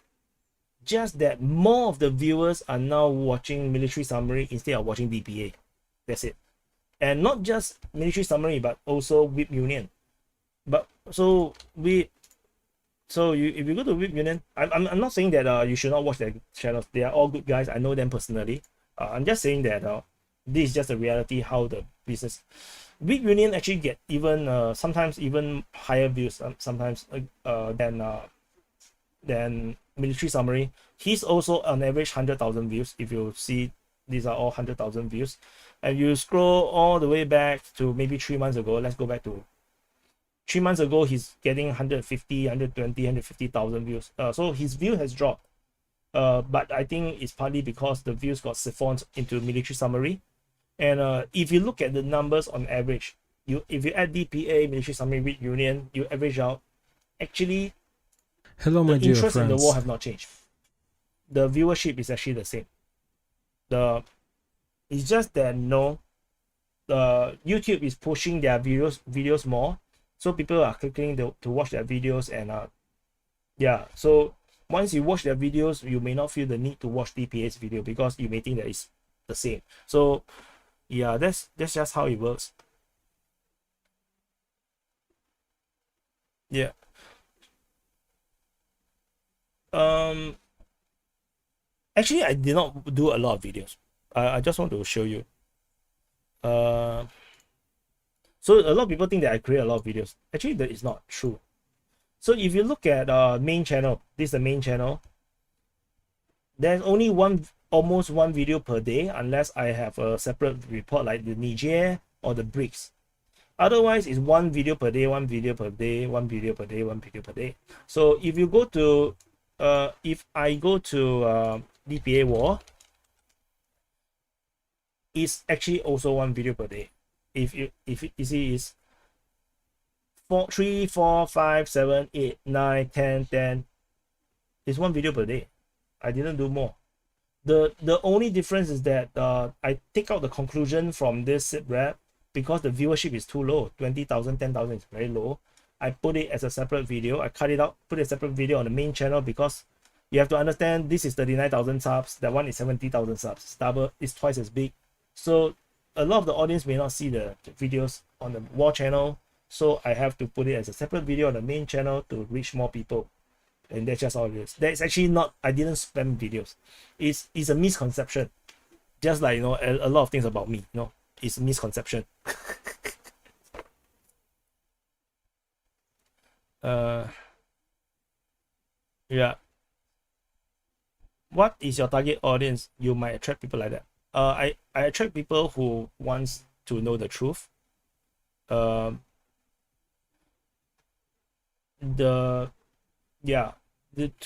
really wants to know the reality. You know, they are a bit more neutral. They are very practical, logical people.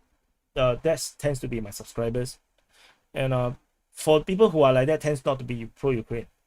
And if they are pro-Ukraine, they simply out of principle. It's not that they think that Ukraine will win or Russia are evil, but it's just that out of principle. For example, like, you know, out of principle, I'm anti-China.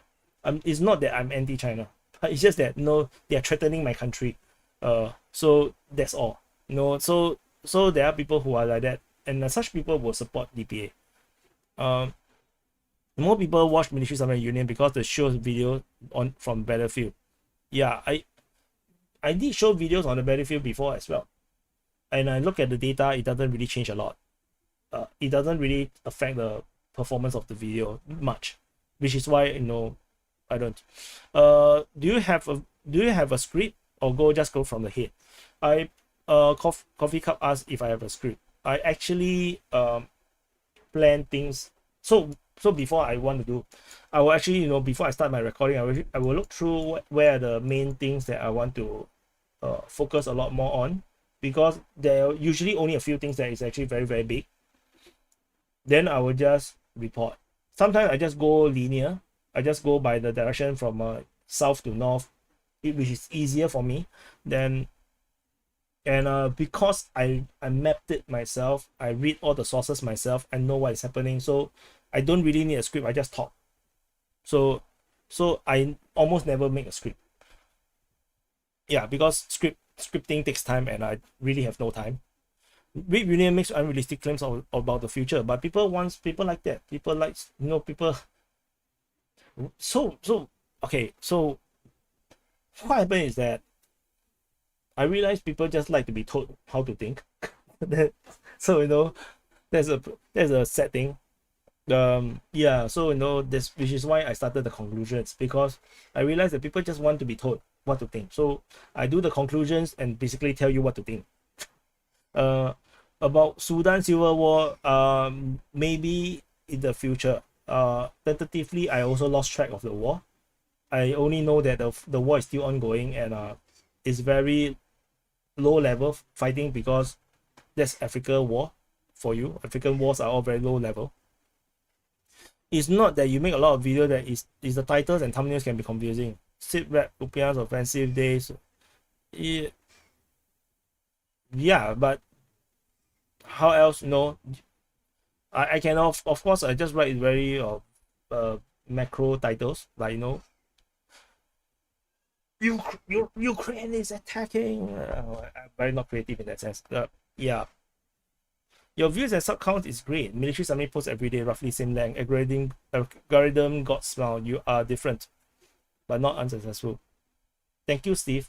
Yeah, I won't say I'm unsuccessful. It's just that this is just the reality of the situation facing the channel due to competition.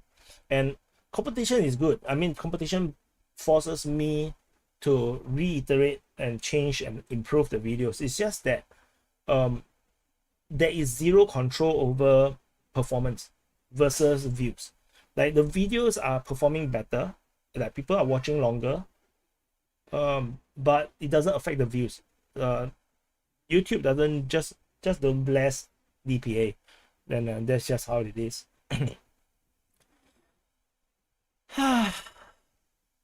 I've been talking non-stop for how long? Why I feel so tired? Yeah, I've been talking non-stop for like 1 hour 40 minutes. No wonder I'm feeling a bit tired. Yeah, fuck what other things. The people like Dennis Putin is in shambles. Ukraine breakthrough. Yeah. Actually, Serbian village harasser is correct. Yeah, actually I should do this, right? I should do this kind of headlines. Zelensky is in shambles. Ukraine is not breaking through. Then after that I write the total opposite. Yeah. When I do clickbaitish title, people complain. That's so irritating. You can make a segment debunking Western MSM. Maybe. How? Keep the SITREP to 20 to 25 minutes. People, the most of the feedback was saying that keep it around 10 minutes. So yeah, so I'm thinking about how to keep it to 10 minutes.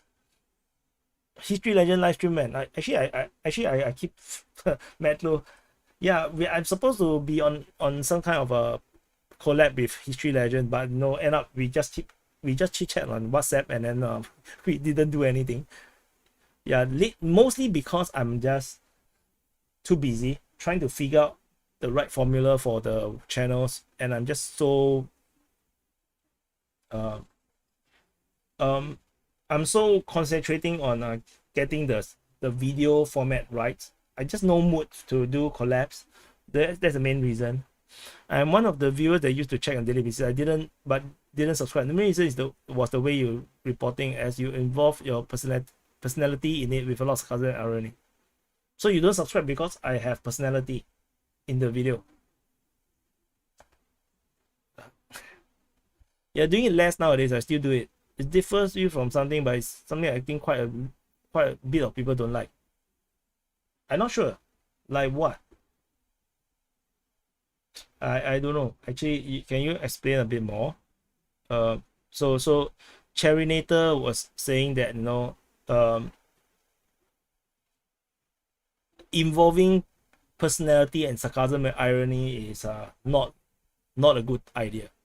Which a lot of people say is a good idea, so I'm not sure. Serbian villagers say people are dumber. So okay, I like to watch it what it's like to live in Singapore.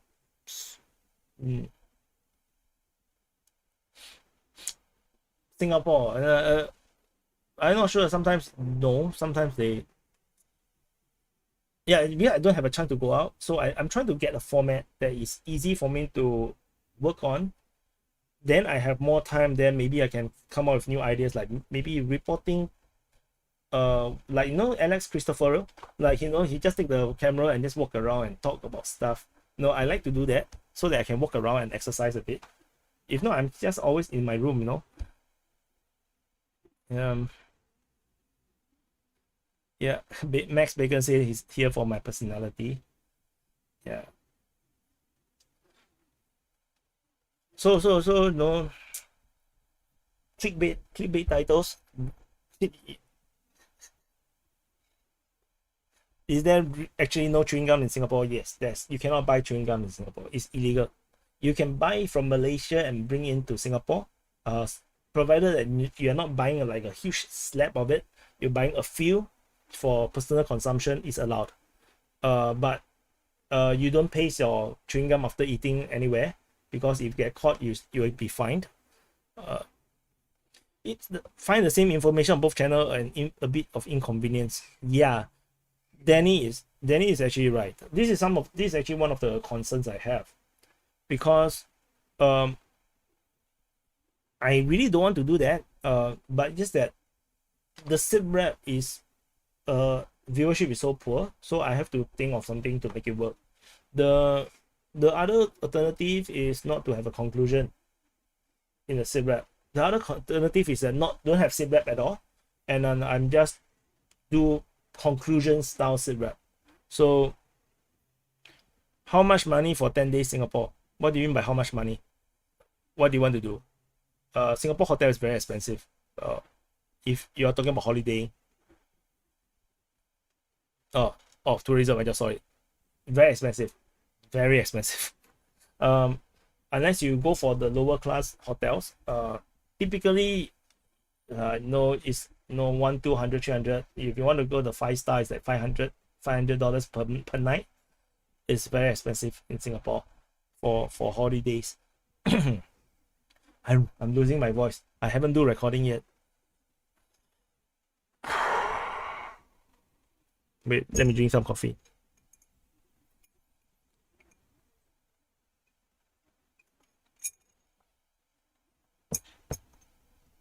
Yeah, that's what I'm doing. But the thing is, the views are dropping. I have to make it more entertaining. It's not that this is exactly what I've been doing. Like, I'm just focusing and just do my thing. So that's what I've been saying to a lot of people. Just that it cannot be it just didn't work out. So, but if you check other channels that report, most of them go straight to the point, and that's it. Yeah, so actually, because SITREP, so it's not bullshit. Basically, all the information is sourced. Every single information is sourced. So there's no bullshit. It's just that, and if I think it's too bullshit, I will actually tell you that it's just rumors. The thing is that, yeah, it's a SITREP. It's a technical report. It's not the same thing as what VIP Union is doing or what Military Summary is doing. It's actually a different kind of report. It's very dry. It's supposed to be dry.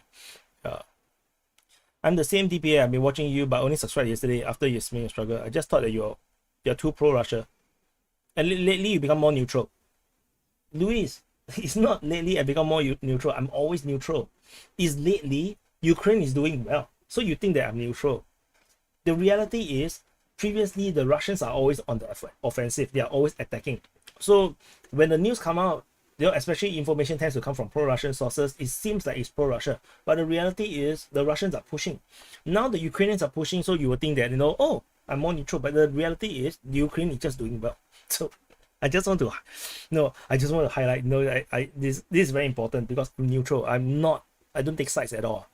Why is Singapore so rich? Because because our government is just very good at attracting investment into Singapore. Singapore is too hot to walk around. True, but it's actually very hot. SITREP is video history. Short videos.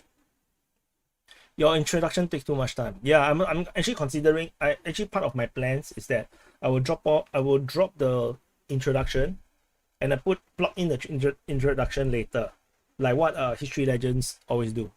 Hire a hot Singaporean girl to do the video. Why not I just do a filter and now I become a girl?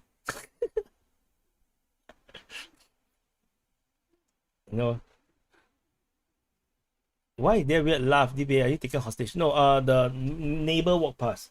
There's a corridor along my windows. A little more strategic level views instead of tactical levels. Yeah. That's what happened in the conclusions. Conclusion is more strategy. Cut that to small clips of video. YouTube Shorts is okay. I just want to talk about YouTube Shorts. YouTube Shorts actually also competes with the main video somehow. I'm not sure why, but it also competes. And Shorts actually is very unpredictable in terms of viewership. So it's not very suitable for daily reports. Shorts, because sometimes YouTube will put it into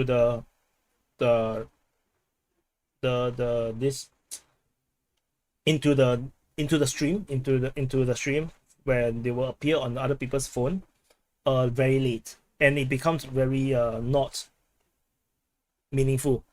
Oops, it jumped. DPA is super neutral. Panel is super partisan. Yeah. Yeah, correct. I give them a platform to just vent. Yeah, in for I think I read here is more better. Yeah, in for a holding pattern in 5 hours from now. Yeah, probably after a rest or a nap. Because I'm getting a bit tired. Singaporeans speaking too quickly, you nuts. It's rich because you got a lot of easy US money. Where got easy US money? Where got easy money in this world? Every money is difficult. You show your personality so I know who is listening to. Oops. Yeah. Why does it keep jumping? Once it jumps, I lost. Blah blah blah blah blah blah blah. Gas station, yes, it is. Can DPA do some podcast friendly format? Or listen while jogging and exercising. Hard to focus on, man. Yeah. Actually, if you watch the headline series, like the bricks video is, I think, is good for jogging. For like as a listener, as just a podcast, because it's not map centric. You should close the chat and start recording. Actually, yeah. Sorry, sub now. Thank you, MacGyver. Yeah, so I just want to share, I think DPA is a very special community, because we are, I'm not sure about other channels, like, to be honest, but I just feel like we are a very special community, and we actually grow together. So which is why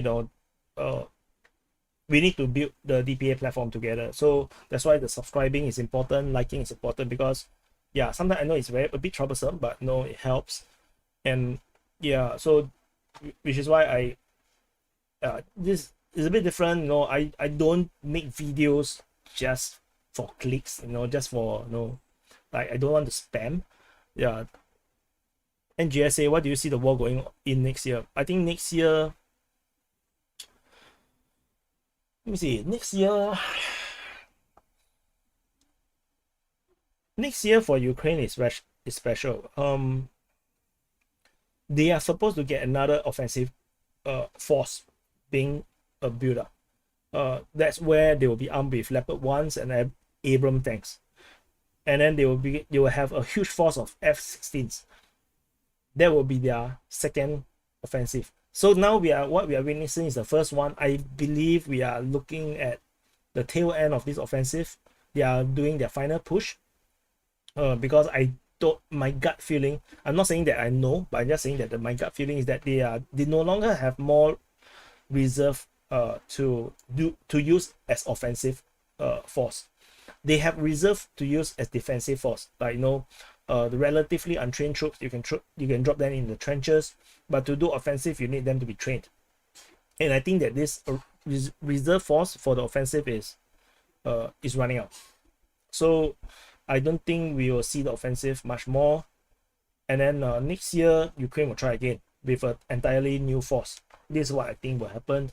And in between that, I'm not sure if the Russians will do counter-offensive, because the Russians will not push until the Ukraine is spent. That's what I think. They will just let the Ukrainians continue to grind. Look at the defense line. The defense line is designed in this way for a reason.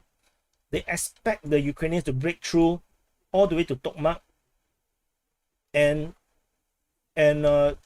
even more, they expect them to even or to actually break through in a certain direction, for example in this way, and try to hit this direction. Like the way they design the trenches is an indication of what the Russians expected.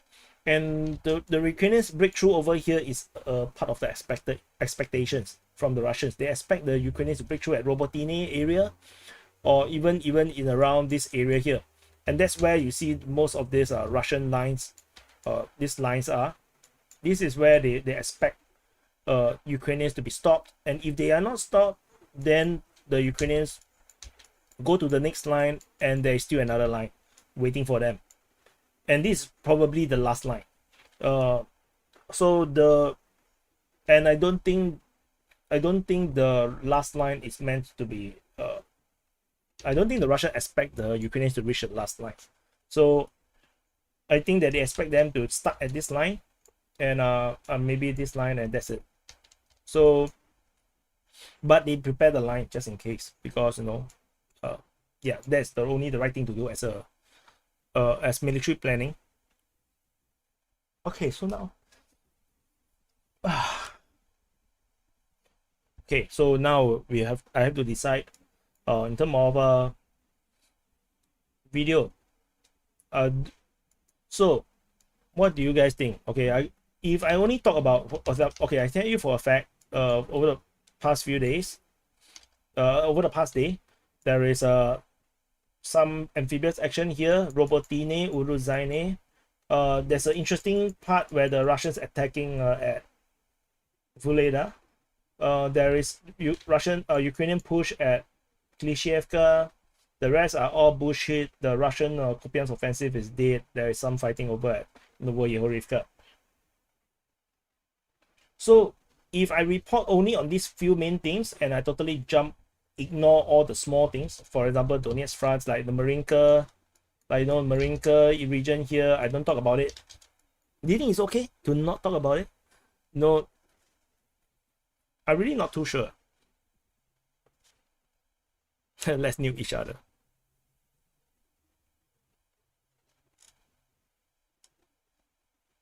So anyway, okay, I'm gonna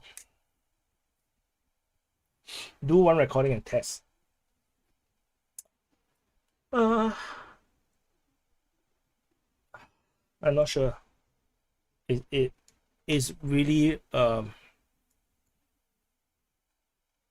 very headache, because okay, another I just want to share another consideration. I cannot post two videos on one channel at the same time. I can post two videos on two separate channels at the same time. So which is why I have two channels at the first place, main channel and war channel, because then I can post two videos at the same time. Because sometimes there's just way too much things happening. So it's just that if I do a video, Robotine as one video, and then Uruzaine as one video, this second video will have to be published at least 6 hours after this one. You get what I mean? It cannot be published at the same time, because if you publish at the same time, YouTube will not know which one to push, and these two videos will have to share airtime. So which means you can only watch this one first, then after that you can watch this one 6 hours later, and then we still have other things that we are not covering. Yeah, the talking about the animation, cool animation, this is cool, but the reality is my mapping is hard to do this thing. It's easier to use something like Deep State UA's mapping, which is easier. Unveiling the truth at the front line, your propaganda free source for weekly updates.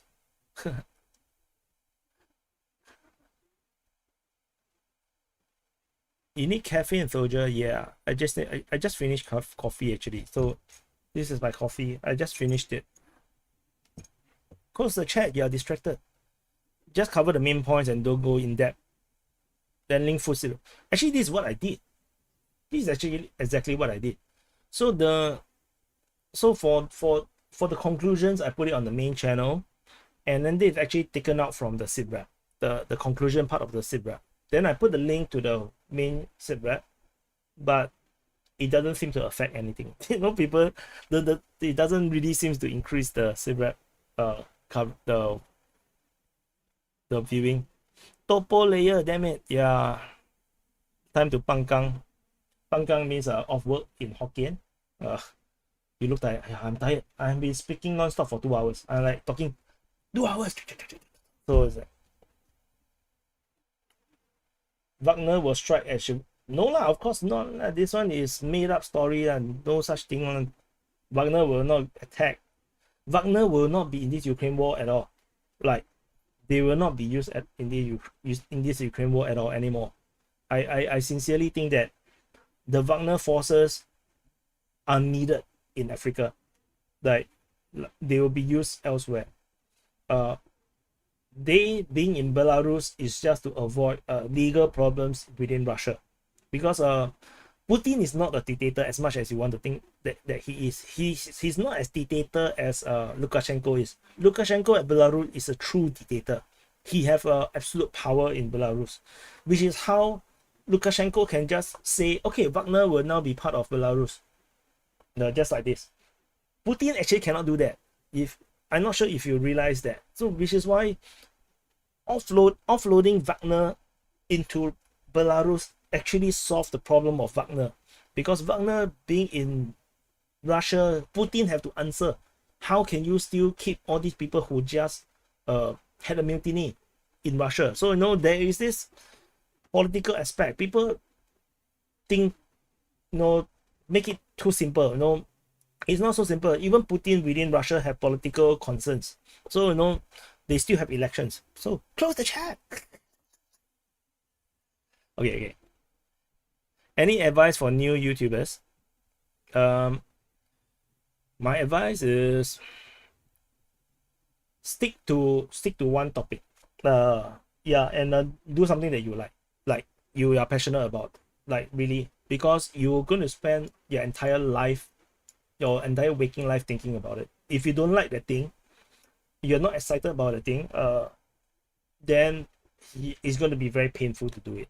Yeah, that's one thing, right? One advice. And also, it's really hard to grow a channel. Like, DPA have whatever we have today is purely because Ukraine war. Like, there was a lack of people covering the Ukraine war, and that's why the channel exploded. Now there is so much competition, the views are struggling, and you really need the channel to reach a certain level. Another way is that if you are not like Ukraine, not like DPA situation where you need to cover on a daily basis, then concentrate on making the video as interesting, as entertaining as possible. So people will watch as long as possible, because retention is the key. If you watch Mr. Beast's video, if you look at the interviews with Mr. Beast's core concern is just retention. Retention is the key. So you must have very, very, very, very high retention. So once you have very high retention, then your video will be able to track. For DPA's problem is I don't have time. So I don't have time to do it like History Legend. It's not that I cannot, it's just that time is a problem.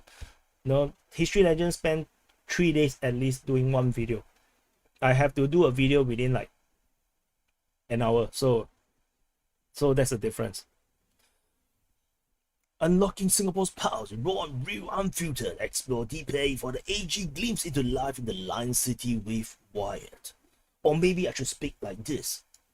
Hello everyone, this is Defense Politics Asia, and welcome to the SITREP. So I should speak like, like as if I'm not a human. Maybe I should. Oh my god, who the hell watched Xmongo? Xmongo is like, he's just a reaction person. Then, yeah. So.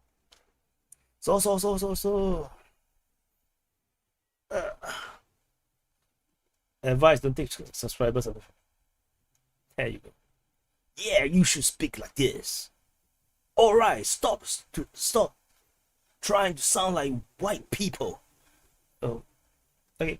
Wait, let me close the door.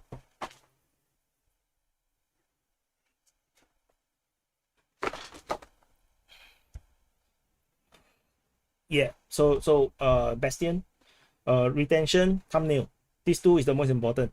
And choose a topic that you really like. Like, you can imagine, so you see, like, even though I have a certain level of success already, it's highly stressful, like really stressful. Even like with History Legend, we spoke a lot privately. I can tell you, History Legend is very stressful as well. She's very stressed as well. So so if you're gonna have so much stress, doing videos, caring about the stats, you better do something that you like, or you will not be able to sustain. So So we should do SITREP. Talk like a white dude. 100% recruited to run of offense politics Florida. Okay, so yum yum.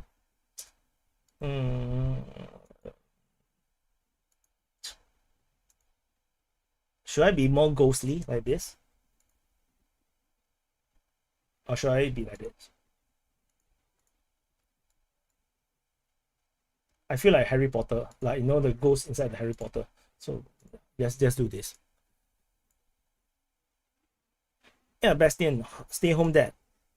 I just want to another advice for Bastian. If you still have not known what thing to do, what kind of videos, you can actually do very simple videos. Like in today's age, YouTube, people are curious about other people's life. So if you have any expertise in anything, cooking, gardening, you know, sometimes it works. But the key thing is the video must be very, very fun, very, very interesting to watch. That's the key. So you know, it doesn't matter what you do.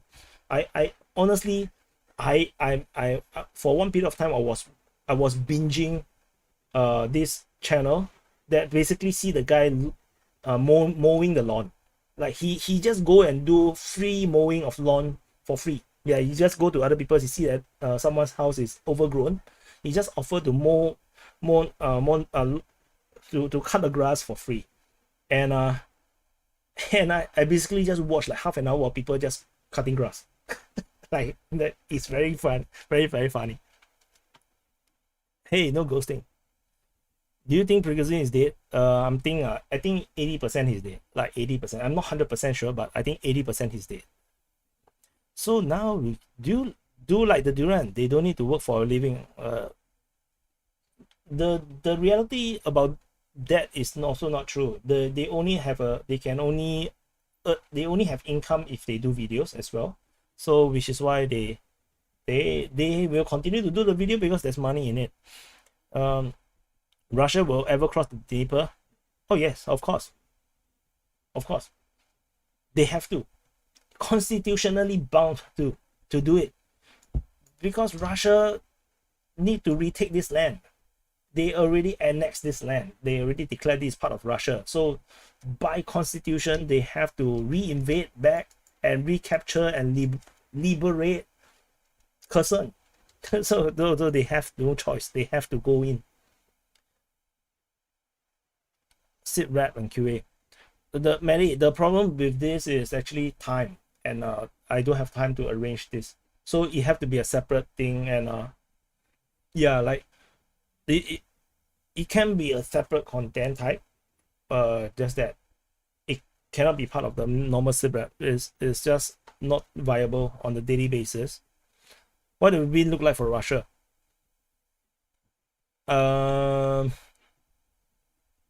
I think for Russia to win, the key is the recognition of Crimea as part of Russia. I think as long as they have that, it's a huge win.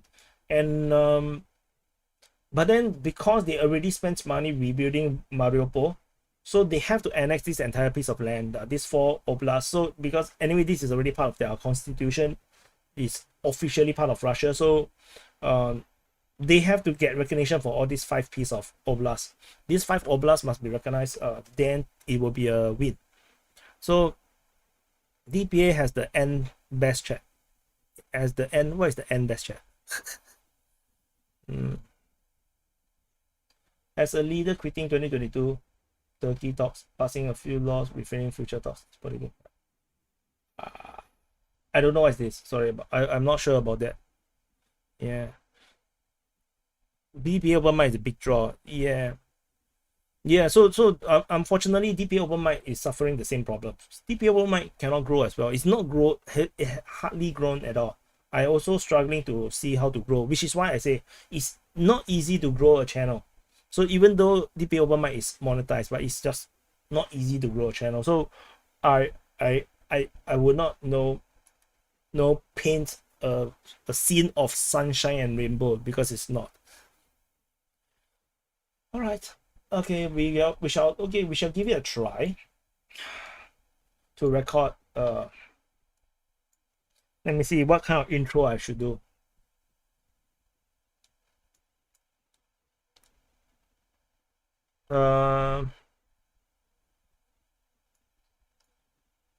What should I report, man? I'm so confused. Robotine. Uruzaine. Uruzaine.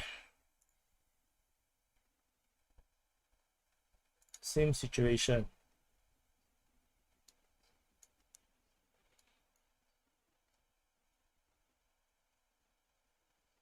Sorry, I will be a bit quiet because I need to think how do I this is what I do also before I start any recording, is that I need to think what to talk about first.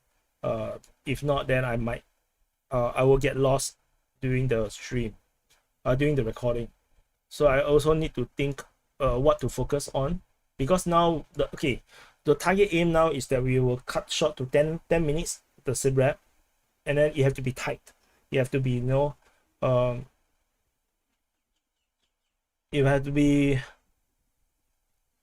not draining. It cannot be too technical, and I'm not even sure if I can still call it SITREP in that way.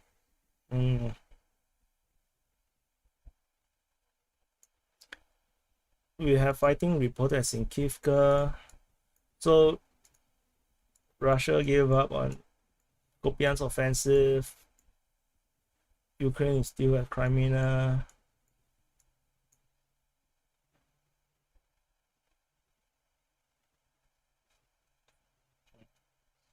So it could be a case where I can do the usual SITREP, but I do not click into the source unless necessary. What is a BTS? What is a BTS footage? We are getting BTS footage. What is that? What's that supposed to mean?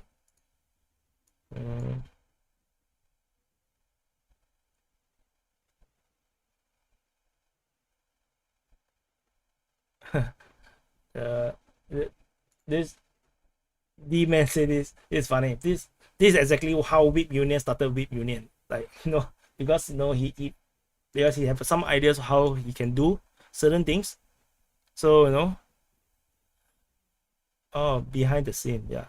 So this is the behind the scene. Yeah. Cool.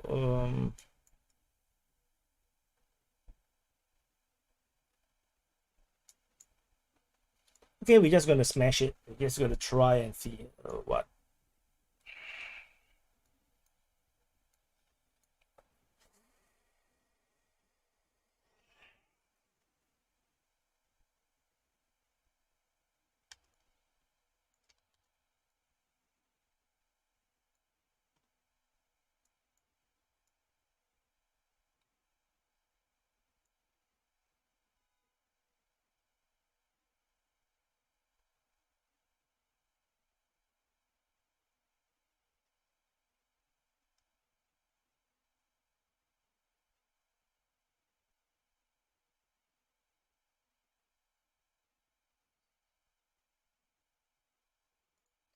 Robotine. So at Robotine, the Ukrainian forces has seemingly broke through to the south of Robotine. Fighting is reported towards Prokopivka, with some rumors that the Ukrainian forces have entered into Prokopivka. However, there are also information from neutral source, Surya Maps, saying that the Russian forces have started their counter attack. And they say that the counter offensive starts now. I'm not sure what is it supposed to mean, but so far there is a lot of conflicting information, because there are even some rumors talking about Ukrainian forces have already entered and fighting or even captured Prokopivka. However, this is unlikely to be true, because so far we still have not seen any of my trusted pro-Ukrainian sources mention something like that. However, what we do have is that fighting is indeed moving towards this direction.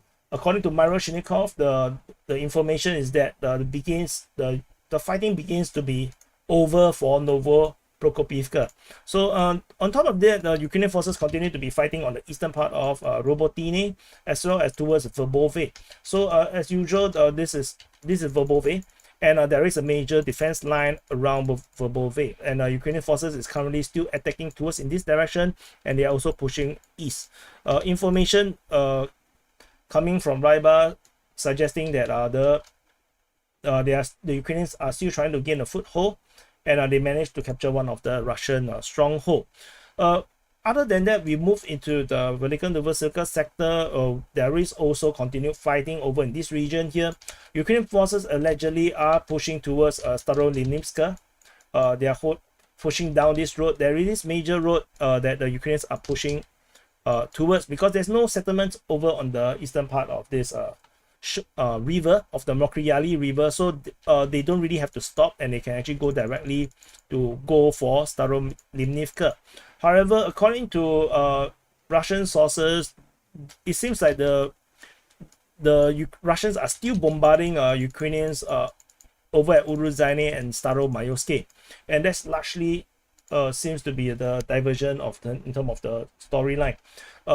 And there are also information of the Ukrainians actually fighting on the eastern part of Uruzhaine, and they are fighting in this area here where the Russians are still holding a line. So that actually contradicts the information about the Ukrainians heading towards Starolimnivka. So there is the dual track, of reality. So depending on which one you prefer, there is also reinforcement being reported on the western part of Staromayoske and Uruzhaine region, with Ukrainian forces moving into the western part of Staromayoske, as well as at Levadny and the northern part of Prione. And this concentration of forces in this area here is being predicted, or at least mentioned by the Russian side, on the pro-Russian side, as a possibility of a start of another offensive operations by the Ukrainians, and most likely they will be heading in this way to attack Prione and then do a pincer and then try to control this entire area here. And this is probably what the Ukrainians might be planning if this information is correct. Fighting is also reported in the north of Prione, and this is actually the Russian reported by the Russian Defense Ministry, which is probably corroborating this information, because the Ukrainians are pushing in as reinforcement and the Russians are engaging them to stop them, which is also probably why the Ukrainians have another force over at Levadny, and then they can actually hit the rear in a pincer, and then another one over from the other side from Staromayoske direction.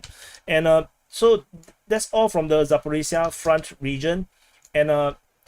And hello everyone, this is Defense Politics Asia, and welcome to the new version of the SITREP. And do press the like button, subscribe, and this is the time you actually hit the like button and destroy it. There is over at the Voleda region, there is very interesting information. There is fighting being reported near Voleda. Information actually coming from the Ukrainian Defense Ministry, so this is not a pro-Russian propaganda.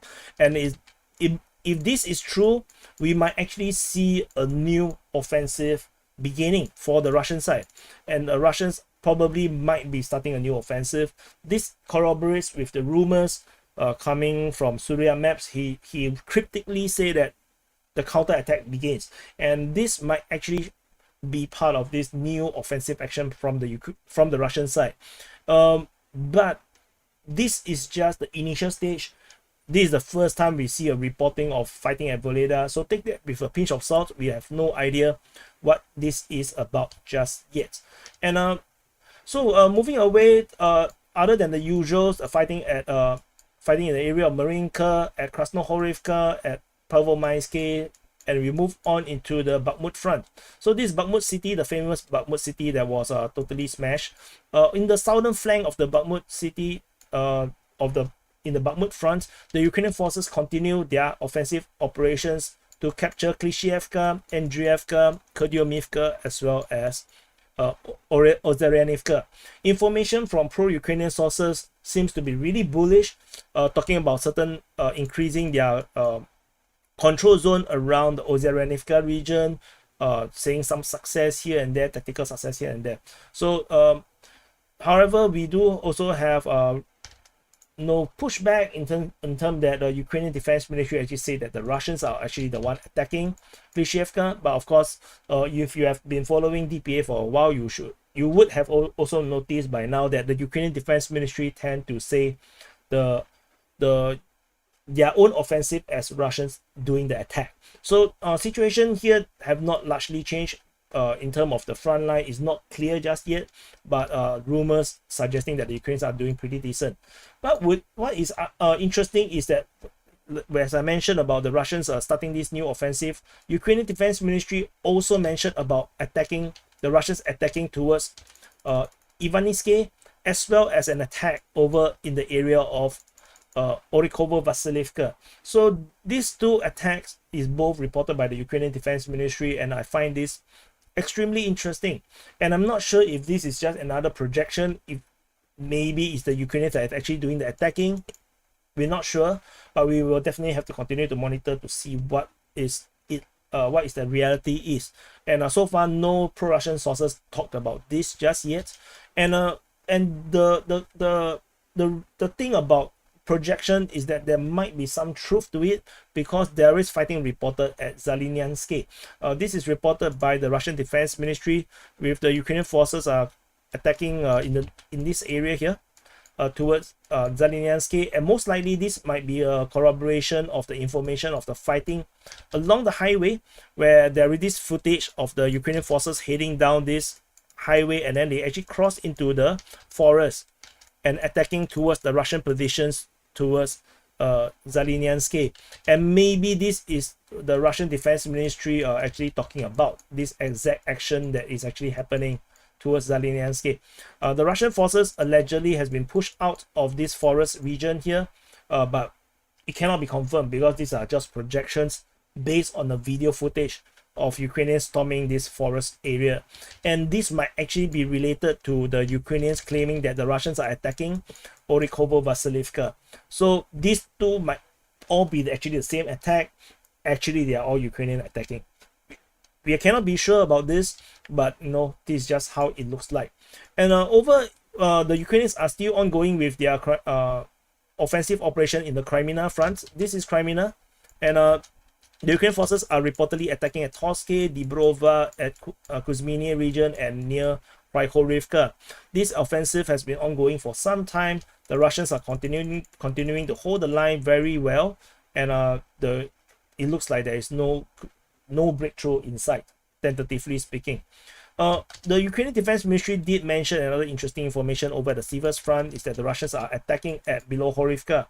But that's all we know about this. Sivas is here, and this Bilohorivka. So the most likely, based on what we do know from previous reports, is that the Russians are still attacking from this industrial area, which is also known as the filter station. And there is this high ground. This is a quarry over here. If you go in, you can see that there is a quarry, and this is where the buildings are, and very hilly region, with the Russian forces probably attacking towards, and probably they want this high ground over there.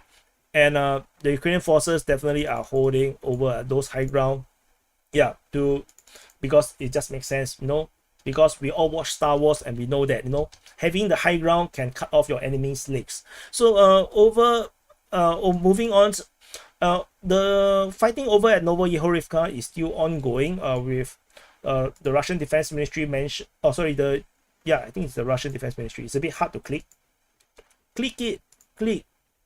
Click. Oh my freaking god. Forget it. Okay, never mind. The Russians are still attacking Novoyehorivka, and this is reported most likely, if I'm not wrong, by the Ukrainian Defense Ministry. However, the Russian Defense Ministry actually mentioned the Ukrainians are attacking towards Serhievka. So they are attacking this town, or at least this direction. Most likely, they are contesting for this forest region. The fighting over here is to capture this Serhievka, which was previously captured by the Russian forces from the Ukrainians' hands. And that's all from the Svatove region. Interesting is that we don't get any fighting over at Novoselivske. And over at the Kupiansk front, the Russian Kupiansk offensive has been gone. There's no more. There's no more Russian offensive at Kupiansk. They have given up.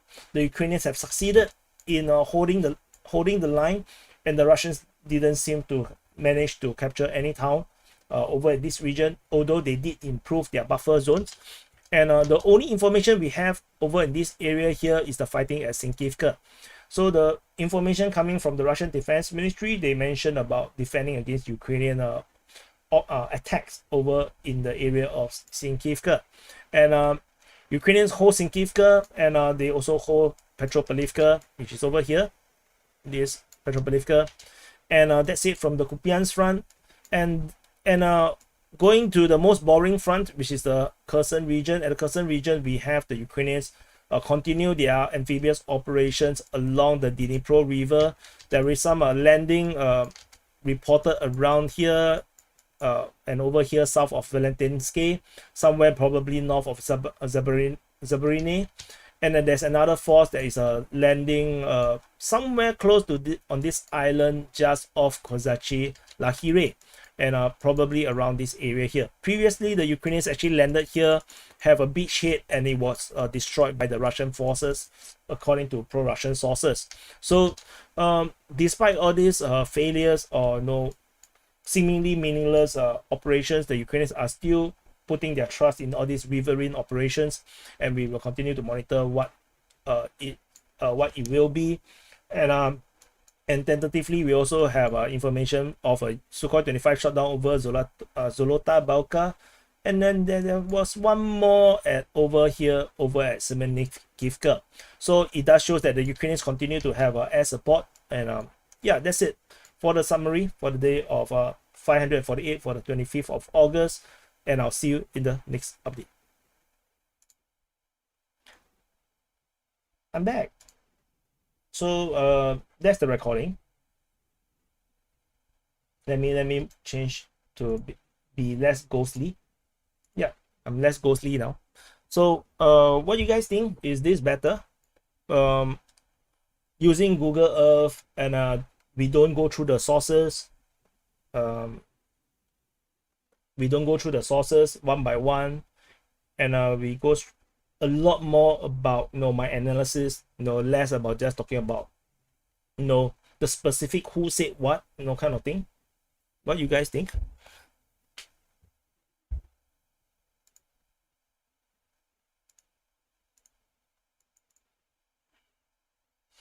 And Belikov said that this is better.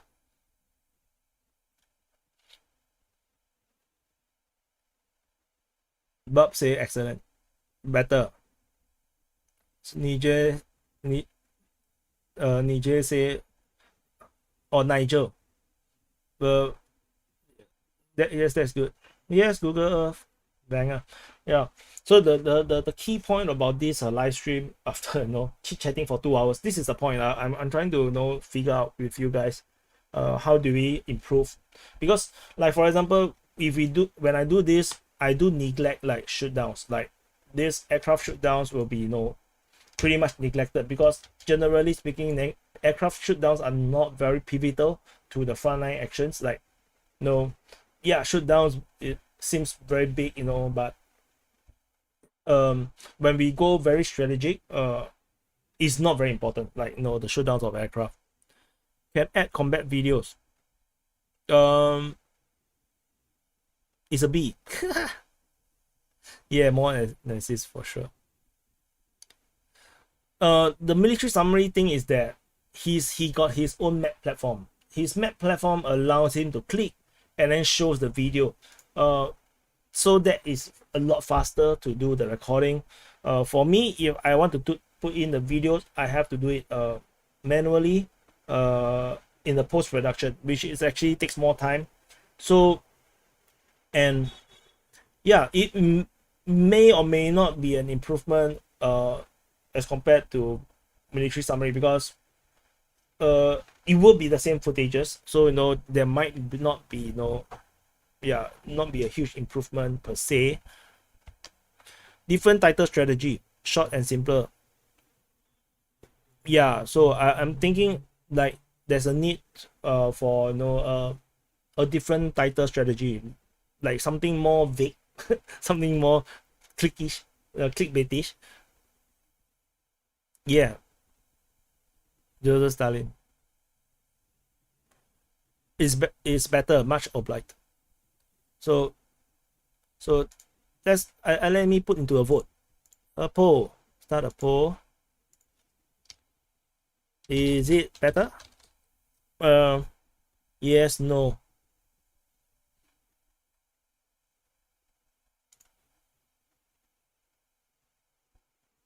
Yeah.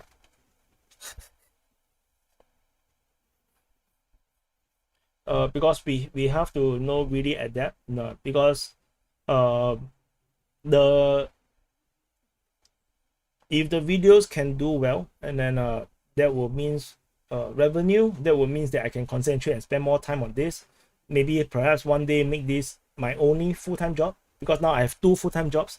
So then we can actually continue to keep this platform alive. So this is why I'm doing this exercise with you guys to make sure that we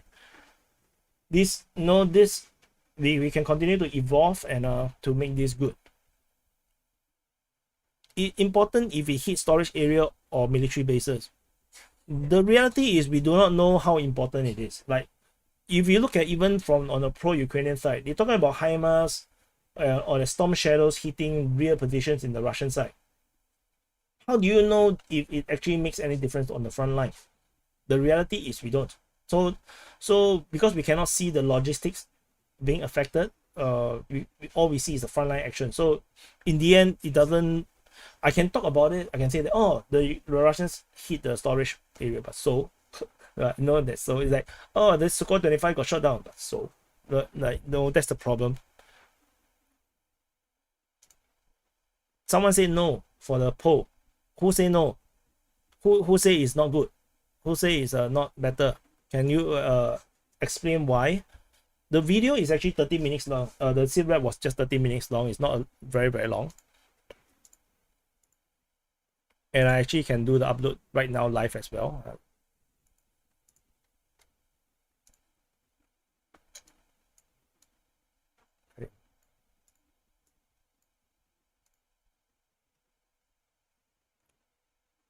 Long video scare many viewers. Yeah, I think so.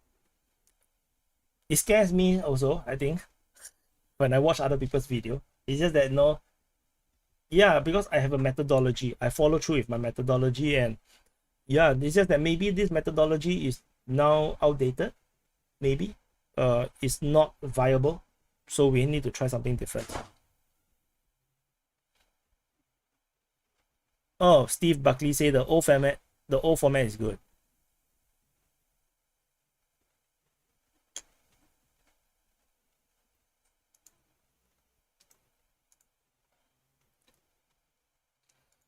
I'm gonna post this as a SITREP and then see what people say. Any suggestion? Just now you guys have watched the SITREP. Any suggestion for the title? What do you think the title should be?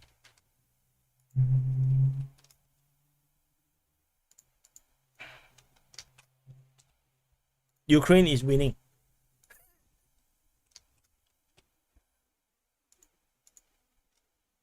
So, can you guys give me some very what do you think it would be a good clickbait title?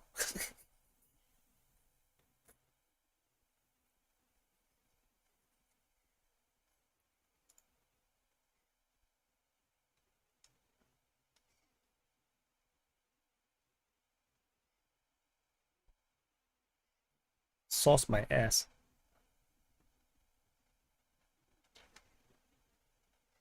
SITREP revenge. Complete decimation of the front line. Hey, I forget. Just now I wanted to talk in a different voice. I wanted to say, hello everyone. Make up your mind quick. Clickbait.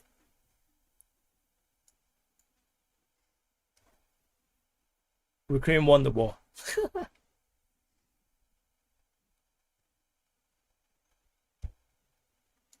So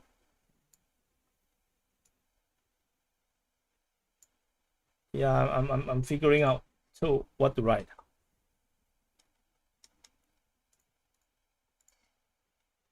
Just to show, you know, how this.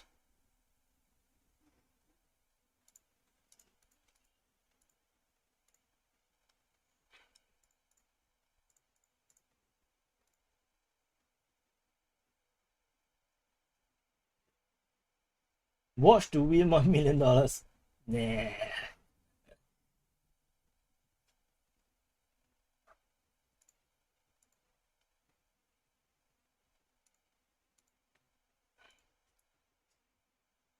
Mm, mm, mm.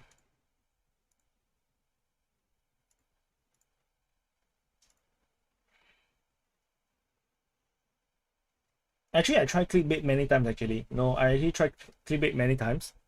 Sometimes it just doesn't work. Let me. If you don't like critique, don't ask. You use Remelin. You mean Remelin?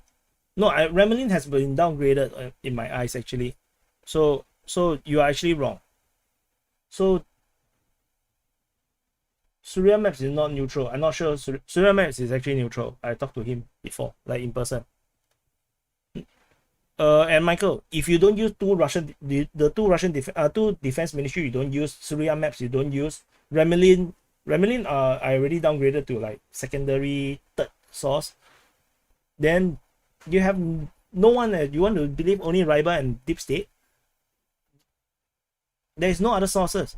A lot of the sources, whatever, no, the sources that you're reading right now on Twitter or whatnot, ask them for their sources, where they get their source. You'll be surprised. And then if they give you the source, go and look through their past information that source talked about. And then because now you have the benefit of hindsight, look and see the things that they say accurate or not. Is it right or wrong? That's how you judge the source. You cannot just say, oh, this source is good, Ministry of Defense is rubbish. No, then after that, where do you get your information? The information must come from somewhere. So can you play a combat clip? I'm bored. The combat clip. Combat clip. What is this?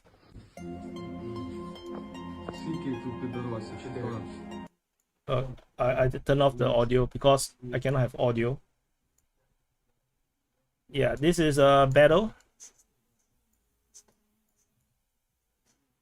I turn off the music because it might have a copyright issue. So it's just, it says, he got killed. Very sad. So yeah, then the best is not have video footage because it's so easy to try scheduling as premieres. Okay, most of the videos seems to be Russians, so little should be actually most of my viewers are Americans. I can show you for a fact. I have proof. Everything I have source. I show you my audience.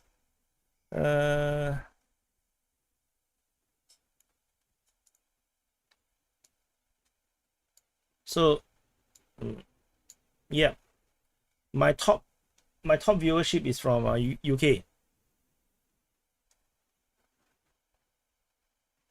and then I think don't zoom in so much. US, UK, Canada. US is 20%, and then I have UK, Canada, Germany, Australia, France, India. So Russia is further below. Russia constitute only 2% of my viewers. So just to fact check, no, Russians are not my main not my main not my main audience, to be honest. They are pro-Russian or neutral mostly. How long can Ukraine take this amount of losses? I'm not sure. I really don't know. But I really don't know because there's no reliable information about how much reserve the Ukrainians actually have. So, which makes it impossible to tell.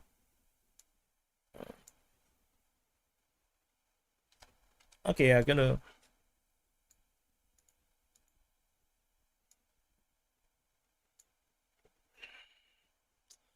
Should I keep this in front? Ukraine SITREP. Ukraine. Just put Ukraine war.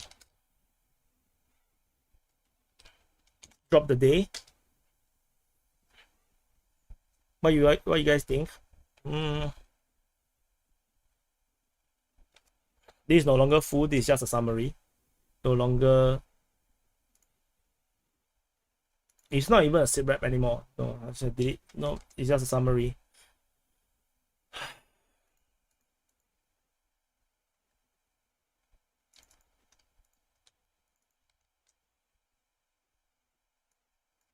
The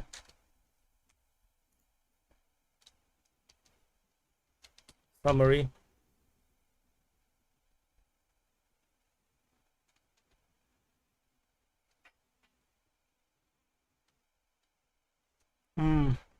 Maybe I should ask ChatGPT.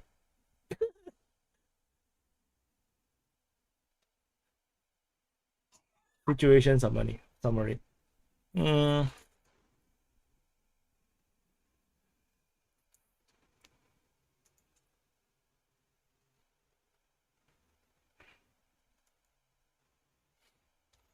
Robotine. Okay, that's it. That's the that's the headline. That's the headline. What do you think? So okay, I would need to create a thumbnail. Let me do ads. Oh, there was already automated. Pretty decent one. It looks like pretty decent. Yeah, I can live with that. The automated one. So okay, I'm gonna put it as unlisted first because I need to do the thumbnail, which is another problem. Okay, thumbnail.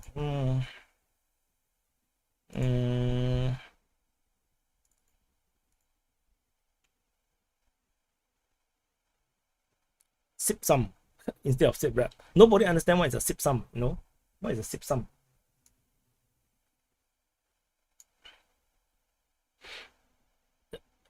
The main headline in 3 or 4 words, then put Ukraine war updates and the date. Okay.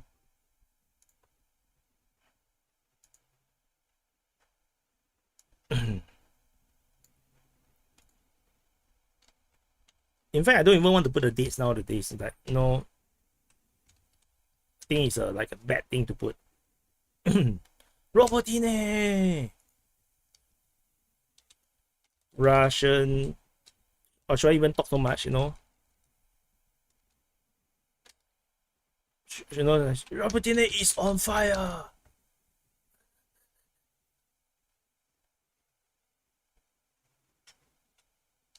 Like, yeah, you have to be more autistic, the title is not autistic enough. Can you guys help me?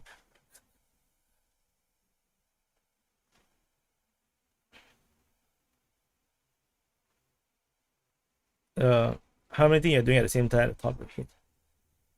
Thank you, D man. Yeah, I mean, but you guys also see, I actually don't have a script. I just straight away jump into the SITREP and just report. So yeah, so that's just how I do. That's it. Robotine, Kupians, hey, Volera, Kupians.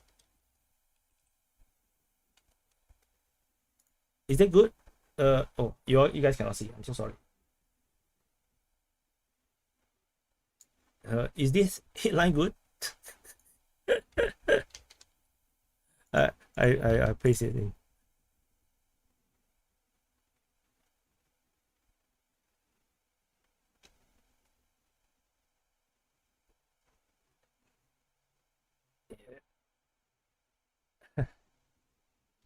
Okay, so funny.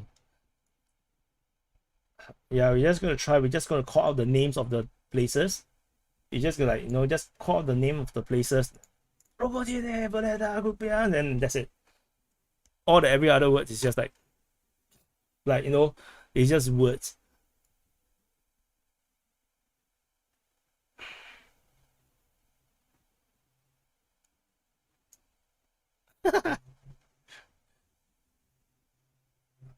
How you know the Ukrainians hit Russian soldiers hard?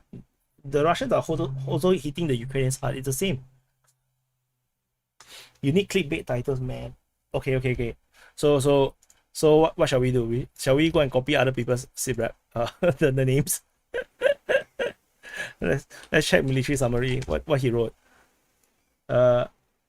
So military summary. Let's see how he titled his stuff. Scorched Earth. The Russian destroy everything that moves. Summer operation. Russian inflicts staggering losses on AFU. Robotine has entered its final phase. Summer operations. Actually, so he have a summer operations series, which is longer, and then he have Robotine as a separate report. That's what he do. Yeah, that seems to be his format. Fake battles, the last day of battle. The last day of battle at Robotine. 5 days later, we are still at Robotine.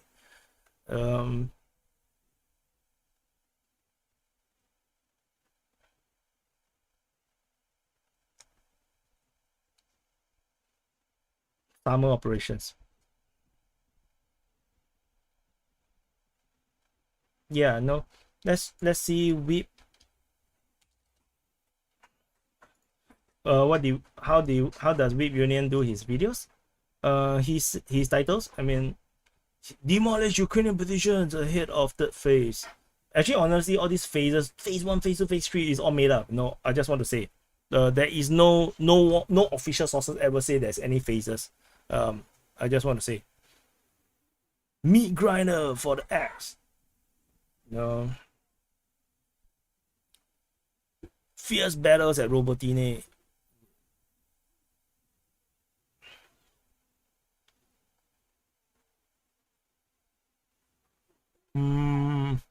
Yeah, I think breaking news. It's only 71,000. So no. So don't use breaking news. Why Ukraine will lose the war? This is just his opinion. Opinion pieces. Russia counter-attack. Armored losses take a large toll. Why is Robotine important? Meat grinder. This is a made-up story. Battle of the tanks and Robotine. Officially announced start of offensive. Russia actually did not announce any offensive. I just want to say, yeah, it is not good examples. Generally speaking, I would say that the titles may have influence, but it's not as heavy as whether Ukraine, whether YouTube actually pushed the video. So it doesn't really matter. Okay, so what I do is I'm just going to I need to do the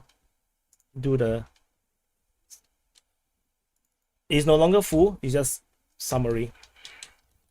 It's no longer a SITREP because that's not what we did just now is not a SITREP. It's just not a SITREP. So yeah, I need to put this here.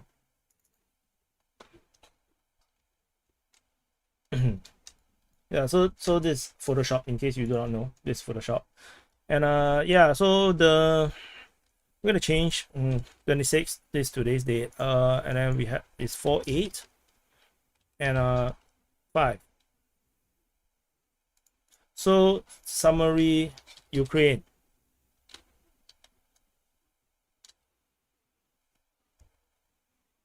Is it too much words? Feedback. I need feedback. Come on, give me feedback. Maybe I should drop this entirely. Like, no,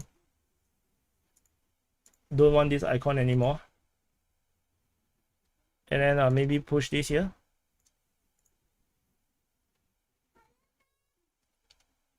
You should be smiling with them in the video, in the photos.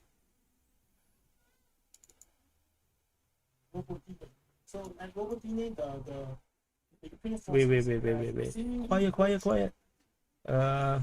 So I need to find a screenshot.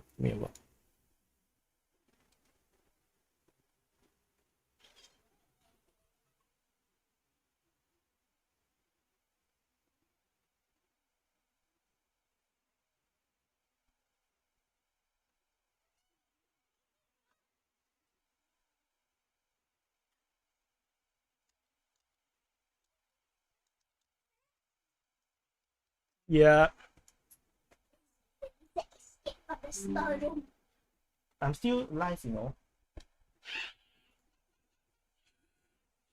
Go, go, go, go. Go outside.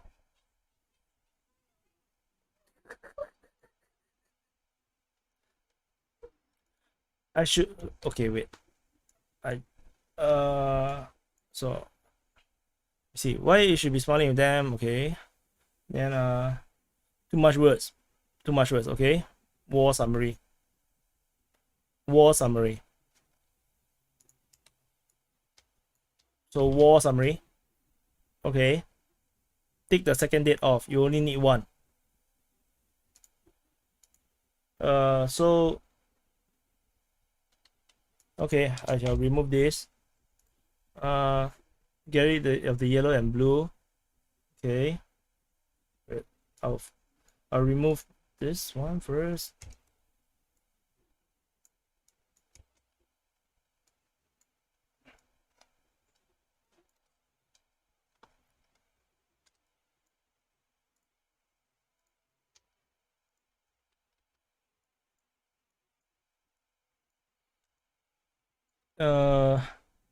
War summary. What words? Looks good though. Okay, looks good. History, the world ending. Remove the DPA banner at the bottom. Remove the DPA banner at the bottom. Put my face next to Gerasimov. War summary sound good. Good, cool guys don't look at explosions. You need exploding striker. Or should I add an explosion behind them? No, like no. Good guys don't look at explosions. Then like explosions. Explosion.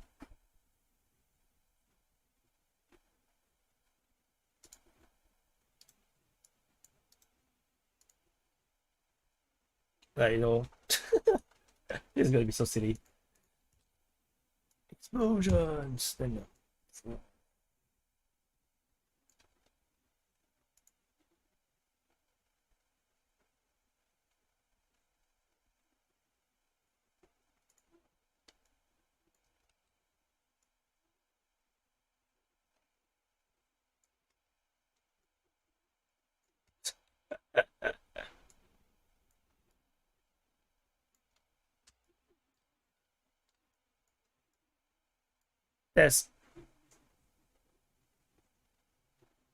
that's so noisy, right? I think nah.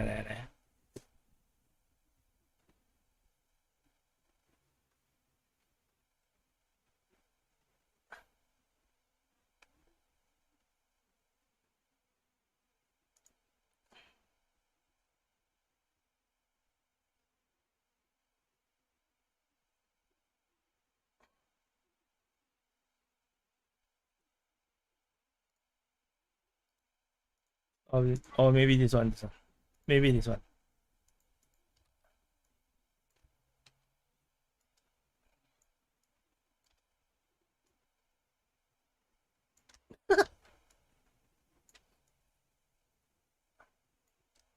I don't think he should be smiling. Like he should be not happy. Sersky will be maybe not Sersky. Let's put yeah, this guy. No.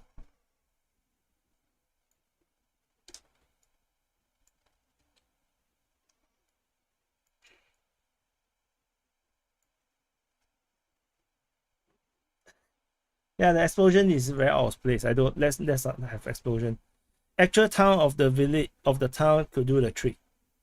Actual town. I don't think people really see they can actually see this well. Like the thumbnail ultimately is going to be very small. It's going to be like this, right? So if you put too much details, I don't think you can be seen. Replace general with hot girls.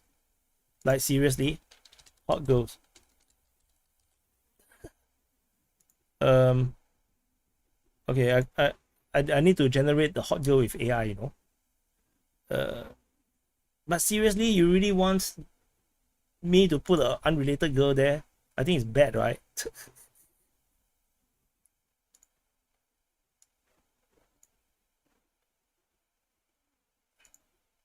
Generate a pretty Slavic.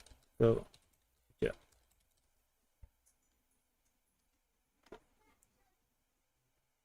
We caught you, DPA. Call me what thing? Okay.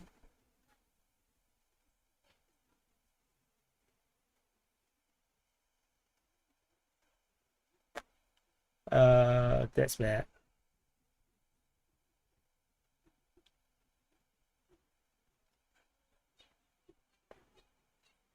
DPA exposed. Exposed in what?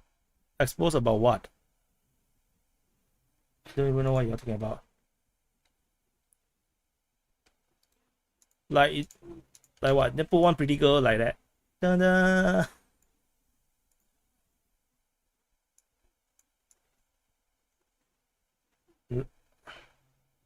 Put behind them. I,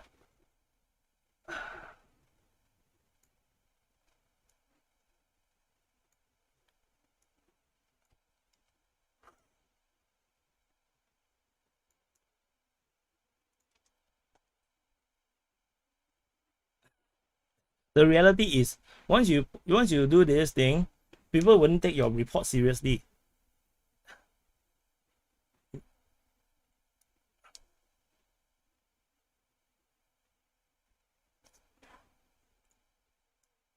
Surprisingly, this fits so well on the shoulder. I'm actually I'm surprised. Girls in military gear.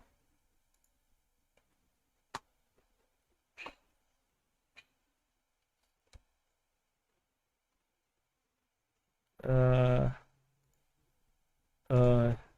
Ukraine girl soldier. Let me find.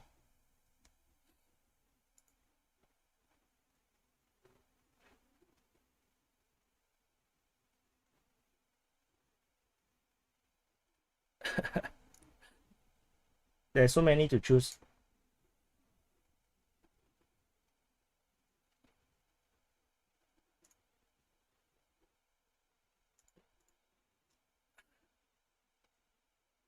No. I don't want I don't want Sarah on my or the Sarah the spokesman on my channel, because she can message me on Twitter. I don't want her to disturb me. Pikachu girl. This is pretty, right? This one is okay. Okay, let's use this one from Euro Maidan Press. I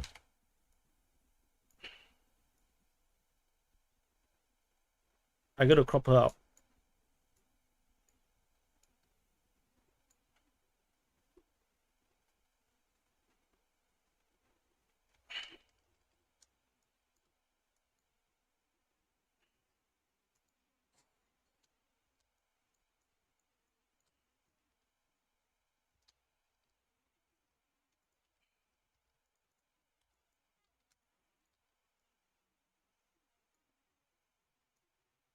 So maybe I should lose the generals. What do you think? Maybe I should have no generals. I should like just pretty girls. War summit. Dun dun.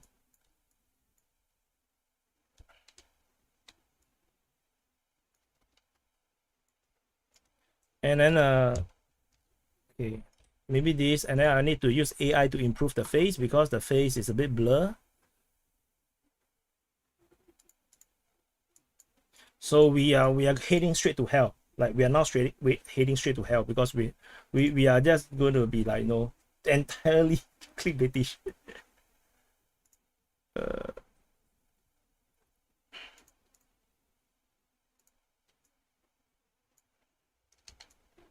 I gotta clean up the nose a bit. What's wrong with my graphic card, man? Can't see.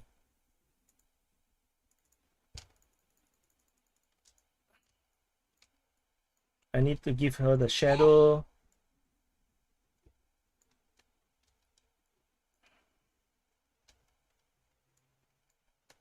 Yeah. We are all Sims now. Is that better? Is that better?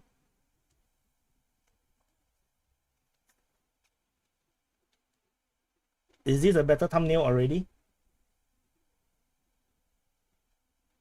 What is your PC specs? My PC specs is actually good. It's just that I'm not sure what's wrong with my Photoshop. No, they keep having this problem with the white thing appearing, and so I have no idea what's wrong with it. So,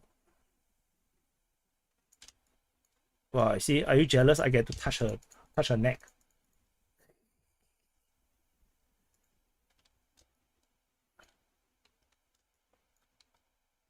Okay. Yeah, flames in the background, so I can live with it. Okay, flames in the background. Let me see. Fine. Let me find some flames. Flames. Russian girl with okay, Russian girl soldier. That's fine. Let's balance it out. Okay, so we have a Russian soldier as well.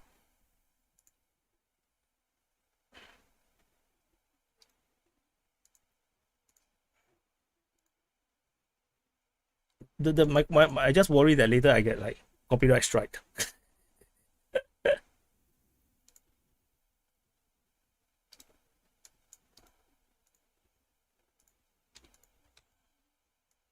How about this one?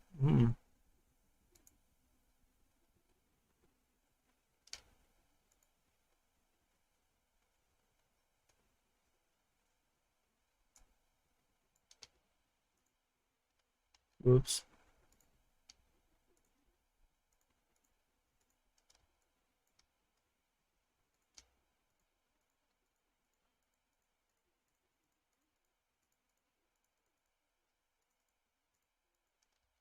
Goodness, my God.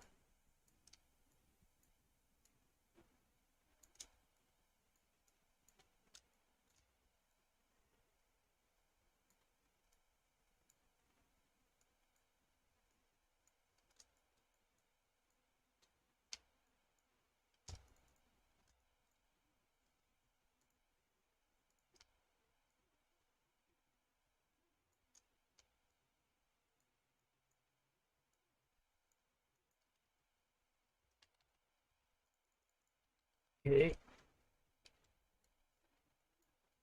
And she'll be behind her. Because we are now shameless now. We are so shameless for views. This is what we do now. Like, we have dropped down to a new level of hell. that we're gonna like use pretty girls to to get clickbaits, to become clickbaits. And yeah, that's the way we go nowadays. Like no, that's it, man.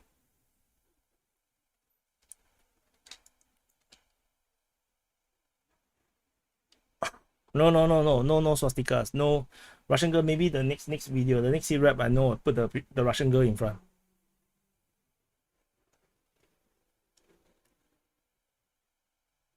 I'm more jealous of your Photoshop skills. Yeah, I'm a professional designer, so I have been using Photoshop for like 20 years. So it's yeah, it's pretty, yeah. I want to have I improved her face yet?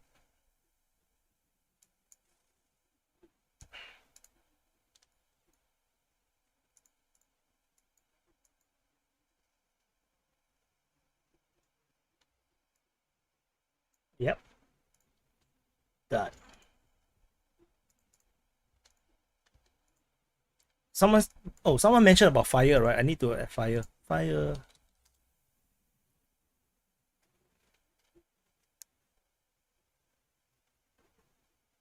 100,000 view easy. Let's see whether this is the experiment, right? Let's see whether it works. Though it actually makes a difference. Like copy and then fire.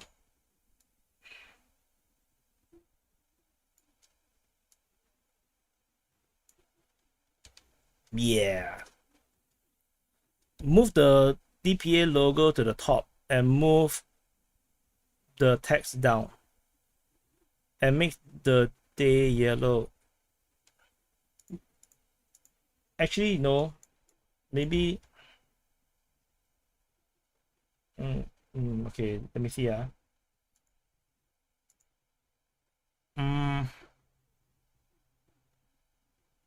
No, it's perfect. Need some Adidas strap too. Fuck, add the heat up. You mean like more hotter? It's very hot already, you know, there's fire behind. Like and just move the fire all the way to the ends of the layers. Yeah. That's pretty hot already, right? I actually want this DPA to be below because that's the branding. Because if I move it on top, no, if I move it on top, it just looks weird.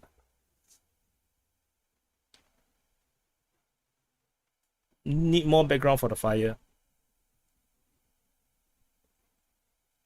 No, but the thing is the fire doesn't probably add a lot. Let me see.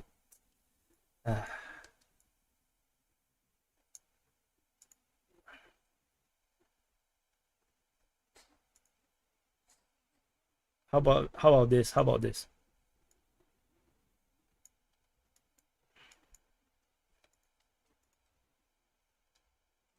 Yeah, that works.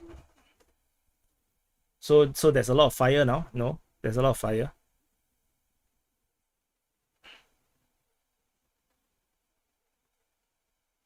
Transparency looks good for the logo. Why do you turn for no? No, neutral. I'm neutral. No pro Russia. No. We are neutral. We don't do pro Russia here in Singapore. We have the fire behind the okay. Oh, okay. That I have to move all the way up. Text.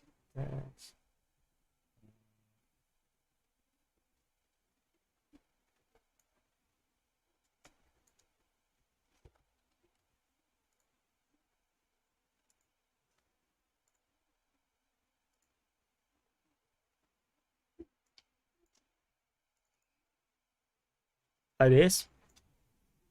Is it a lot of fire now? Is it good?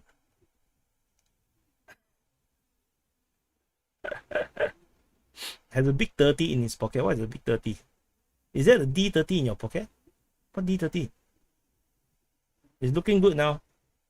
I need to save this as a separate, like, it's a totally new version of SITREP titles. Since I'm doing that, I'm gonna clear this.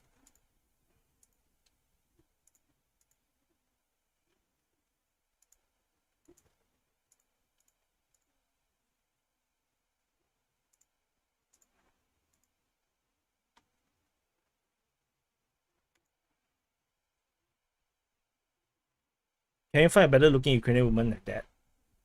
Next time, man. This works now for now. I actually like that.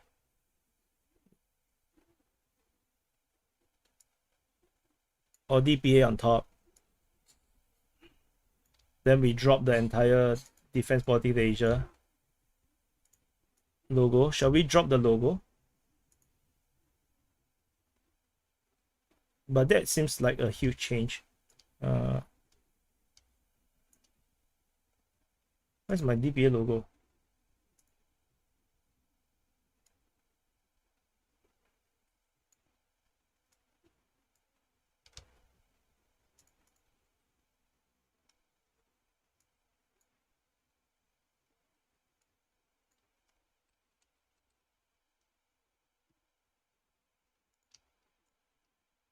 Then move this lower.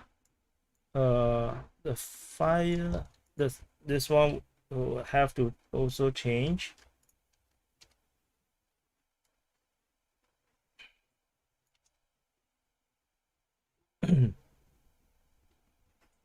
What you guys think now? Make the less, yeah, DPA is enough.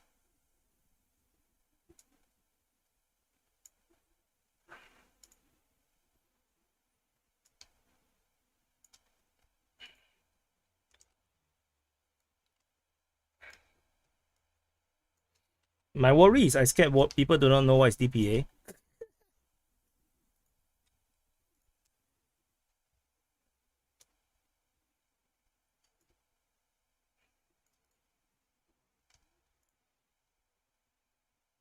DPA is enough. Is this good enough? Is this enough? Is it enough? The fire a bit much.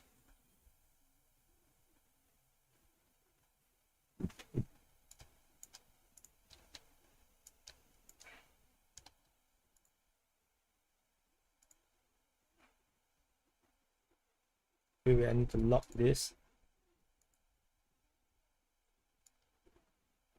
Yeah, like this. So there's no cutoff now. Better? Chicken cooking with DPA. I like the old one better.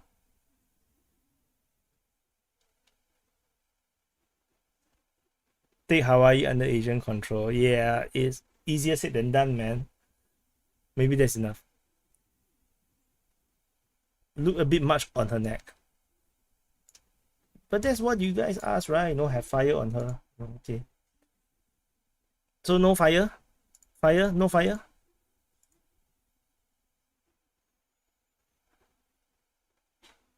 Should we have fire in front of the girl? Let's not cook them. Let's not cook them, okay? Let's not cook them.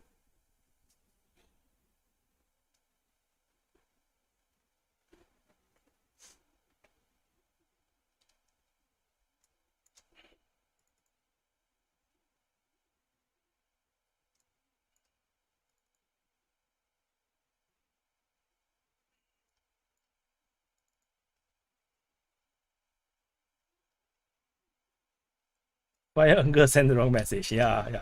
I think so. Maybe it sends the wrong message. You were tired one. Yeah, because I have too much fun now. Yeah. Okay, I think that's enough. I need to post the video now. So I'm gonna save this first. This is called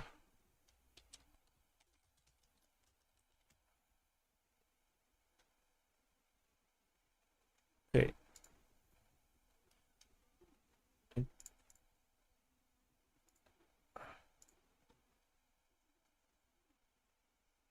Okay, so that's it for that one. Yep. So ta-da. Okay, so you guys say need to premiere? Like really? Do you really need to premiere this? I think just I can just post it. Just post it. We have a proper title here. Yes, we have. We have like Robotine, Voleda, Copia. That's a try now. That's what I'm trying now. You know, to have just yeah,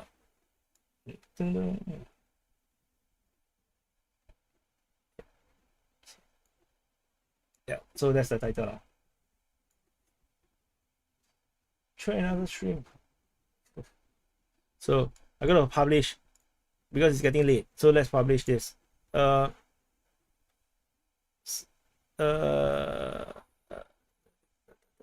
Save.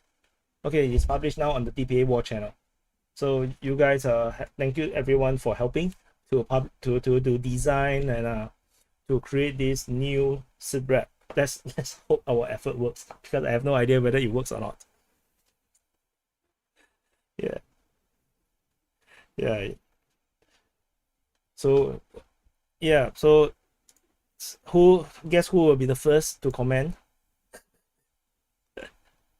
I wonder who will be the first to comment, man.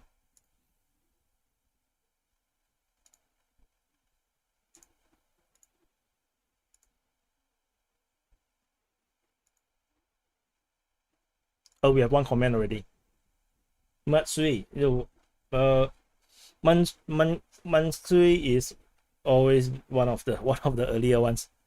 Okay. You are actually going to publish the abomination? Of course. We are not going to waste time, right? No. Well done, comrade. You are hereby awarded a plate of Barbecue Robotine. Slava Tipani.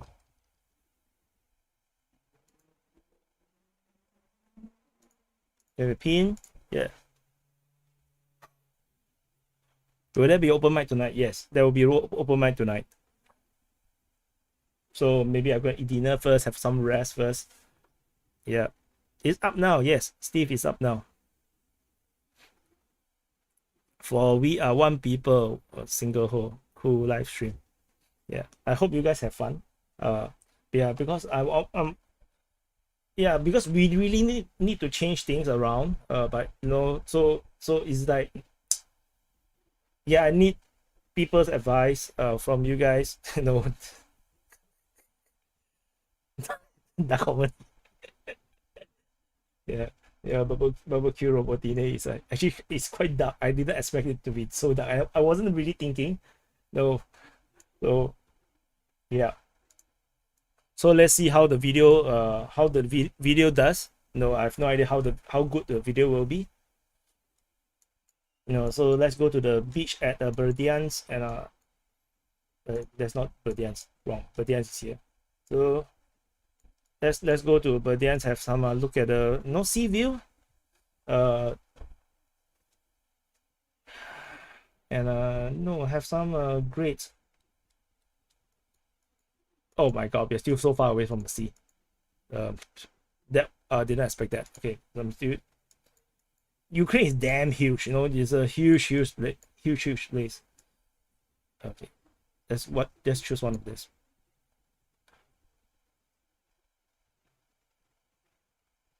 Yeah, you know. Yeah, we can enjoy the sea, you know. I'm gonna move you guys here.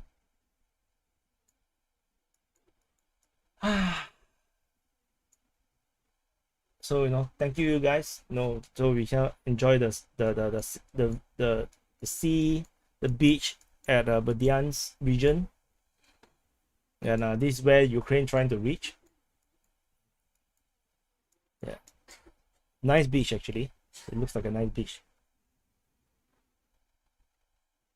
YouTube downgrade your channel rating. The 5-hour videos is actually on the open mic channel. It's not on the main channel or the war channel. No, it's a separate channel. So no, they don't punish in that way. So anyway, I'm gonna need to go and eat my dinner now. I'm gonna thank you guys for watching and accompanying me to discuss about the situation over in Ukraine, to talk about the SITREP, to listen me rant about algorithms, and then also discussing about all these things, and to give feedback about a new format for the SITREP, and also to also do the thumbnail together. I think that's really nice. I hope you guys enjoy it. Yeah. So yep. So nice beach. I'm so tired. Okay, so thank you guys, and so for those that are into the DPA open mic, we will have the open mic later. I think maybe around 4-5 hours time. I think. So anyway, thank you guys for watching. But you grew this channel little advice. Okay, thank you guys for watching, and yeah, my daughter has been trying to look for me. Then she see that I'm on stream. Then she's like, no, run away. Okay, thank you guys for watching. Nice quote, and I'll see you at the DPA open mic if you watch it, or I'll see you in the next update. The next update I think I will be doing is Niger. I think there's some developments about Niger ejecting all the ambassadors of UK, US, I think France, US, and some whatnot. So I saw that. I think there's some rumors. I need to go and check it out, and see how it goes. Thank you for watching, and I'll see you in the next update. I'm gonna put some of this for you.